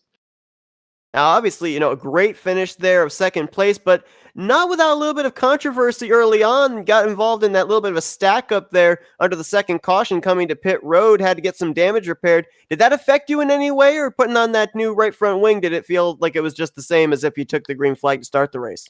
Yeah, no, I got pretty lucky and I just took the front wing damage, so it got replaced on that stop, and I just dropped a whole bunch of positions. But I don't know. Hopefully, I don't get a penalty or anything. I was just kind of trying to follow everybody into pit road, and all of a sudden, everybody stopped in front of me, and I just ran into the back of, I think it was Matt Hollabaugh. So apologies to him. But yeah, it was. I mean, I was right on the gearbox of the guy in front of me already, so there was nothing I could do about it once it happened. Yeah, I mean, Barrett, that looked like a complete just accident racing incident there. But watching you from the start of the race to the end of the race, you seem like the most aggressive guy making passes here and the one driver that really could make passes work. Was there a tactic of making the passes here out throughout the race? Well, I've always enjoyed Pocono. I don't know what it is. I take a bit different of a line, I guess. But I just really enjoyed making this track work. And so I was actually a little surprised with how low I qualified. So I was hoping I wasn't that far off the pace in the race. So if you just basically just kept, try to keep the nose in clean air at all times and just make runs and hope it works out.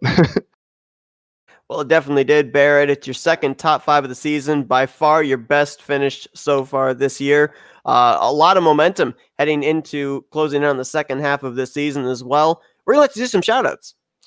Yeah, Scary Autosport, Fuel, you guys at Flatout Racing Network for the broadcast. This is really cool watching these after the race and everything. My kids, if they watch this later, and Manny for working the strategy. I wouldn't have been able to make it to the end if I didn't know what was going on if it wasn't for him. So Well, that's Barrett Rolfe. He brings it home. P2 here tonight on the podium. Great run, Barrett. We look forward to talking to you next week at Belle Isle. thanks. And let's get our race winner, Riley Thompson, down in Victory Lane. Should say F's out for. Hey, Riley, it's Sam and Seth up here in the Flatout Racing Network studios. You got us? Yes, sir. Well, 2 weeks ago when we talked to Kite Bommersbach, the word that I used first off was finally. I think that could apply here today as well. We saw last season so many times you were so close to going to victory lane. You've been close a couple times this season as well. You finally find your way back to victory lane here at Pocono. Talk about that final lap. Yeah, that whole 20 laps, Brophy and he was helping me trying to figure out when I could kind of go, because all of us were really close on fuel, being out in clean air for so long. And so I think it was about 3 to go.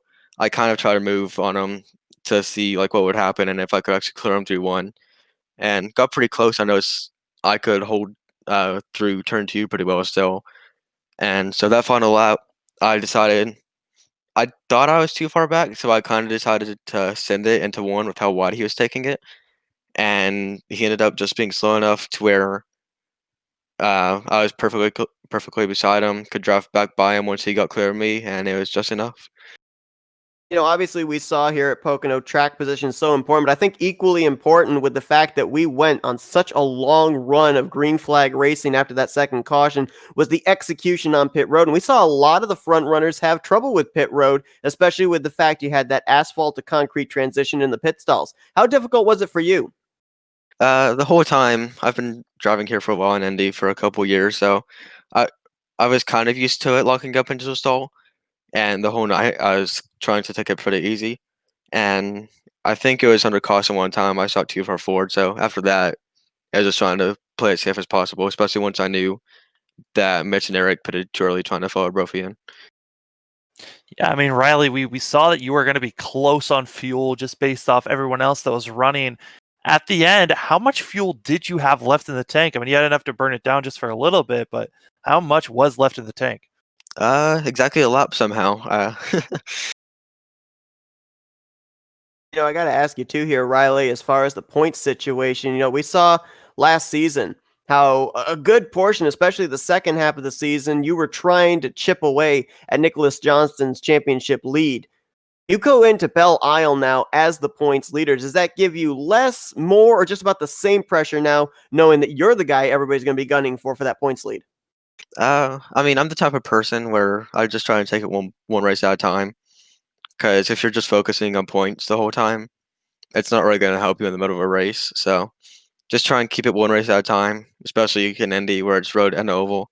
Try and do the best you can at both, and try not to wreck so you don't have to claw back a lead. Well, Riley Thompson finally finds his way back to victory lane after over a season winless streak, and he does it here tonight at Pocono. Riley, we're going to do some shout-outs now. Yeah, gotta thank Brophy especially hanging with me even after he kind of realized he screwed up. He got into the wall a couple of times and kept in it and helped me with fuel even while he was still running. And gotta thank Sims at Esports, iLiveries for making this beautiful paint, putting it into victory lane, Craig Setup Shop, and Linford Chassis. That's Riley Thompson. He's going to be celebrating here tonight in the Pocono Mountains as he picks up his first win of the season and the points lead heading into Belle Isle next week. We wish you luck there, but go enjoy your win here tonight. Thanks, just happy it wasn't a photo finish finally. So as Riley Thompson continues to celebrate in victory lane, Sam, I mean, we saw those couple of early cautions. Was there any point where you were kind of thinking that might set the tone for this race, or did you definitely feel that we were going to be seeing this long green flag run at the end? I was slightly nervous. Pocono is such a flip-floppy race where sometimes we'll get this extreme long runs like we saw today, and other times the cautions just pile on to one another. But these drivers are so good. Just a couple of mistakes that happened with those early cautions, and then they finally got settled down. And like we saw, fuel strategy is what was the king of tonight's race. Definitely was. Well, these drivers, they're going to have their hands full next week. It's the second road course venue of the season. As far as I'm looking right now, it's only the second time that the Fuel IndyCar Series has actually gone to this racetrack, and it is the Belle Isle Road Course in Detroit, Michigan. I mean, I've only seen a couple of races there, but that is a highly technical road course. It's going to be very difficult for these drivers. They got to deal with all the bumps on this course. It is very aggressive on all the tire wear that they're going to deal with. And if we see Nicholas Johnson come back, well, yeah, I mean, he took the lead in points at our last road course event. He might be able to do it again next week. Definitely might be able to. We'll have to wait and see what happens there. The last time that these drivers raced, it was all the way back in 2018. They actually ran a couple of races there. I think they had a couple of heat races there. Mitch Welker was one of the winners of those heats. Zach Buchanan was the other. So we'll have to see if Welker, after some struggles here tonight at Pocono, will be able to bounce back there at Belle Isle as well. That'll be taking place next Friday evening. Green flag scheduled to fly at 8:55 p.m. Eastern Standard Time, and should be a good one as we get closer and closer to the end of the first half of this season. Thank you all for tuning into tonight's race. We hope you enjoyed it. Sam, as always, appreciate you joining me in the booth. It's always a pleasure there, Seth. Riley Thompson ends his winless streak here tonight at Pocono. For Samuel Dyer, I'm Seth Cole. Thanks for tuning in tonight to the Fuel Racetrack Designs IndyCar Series here live on the Flatout Racing Network.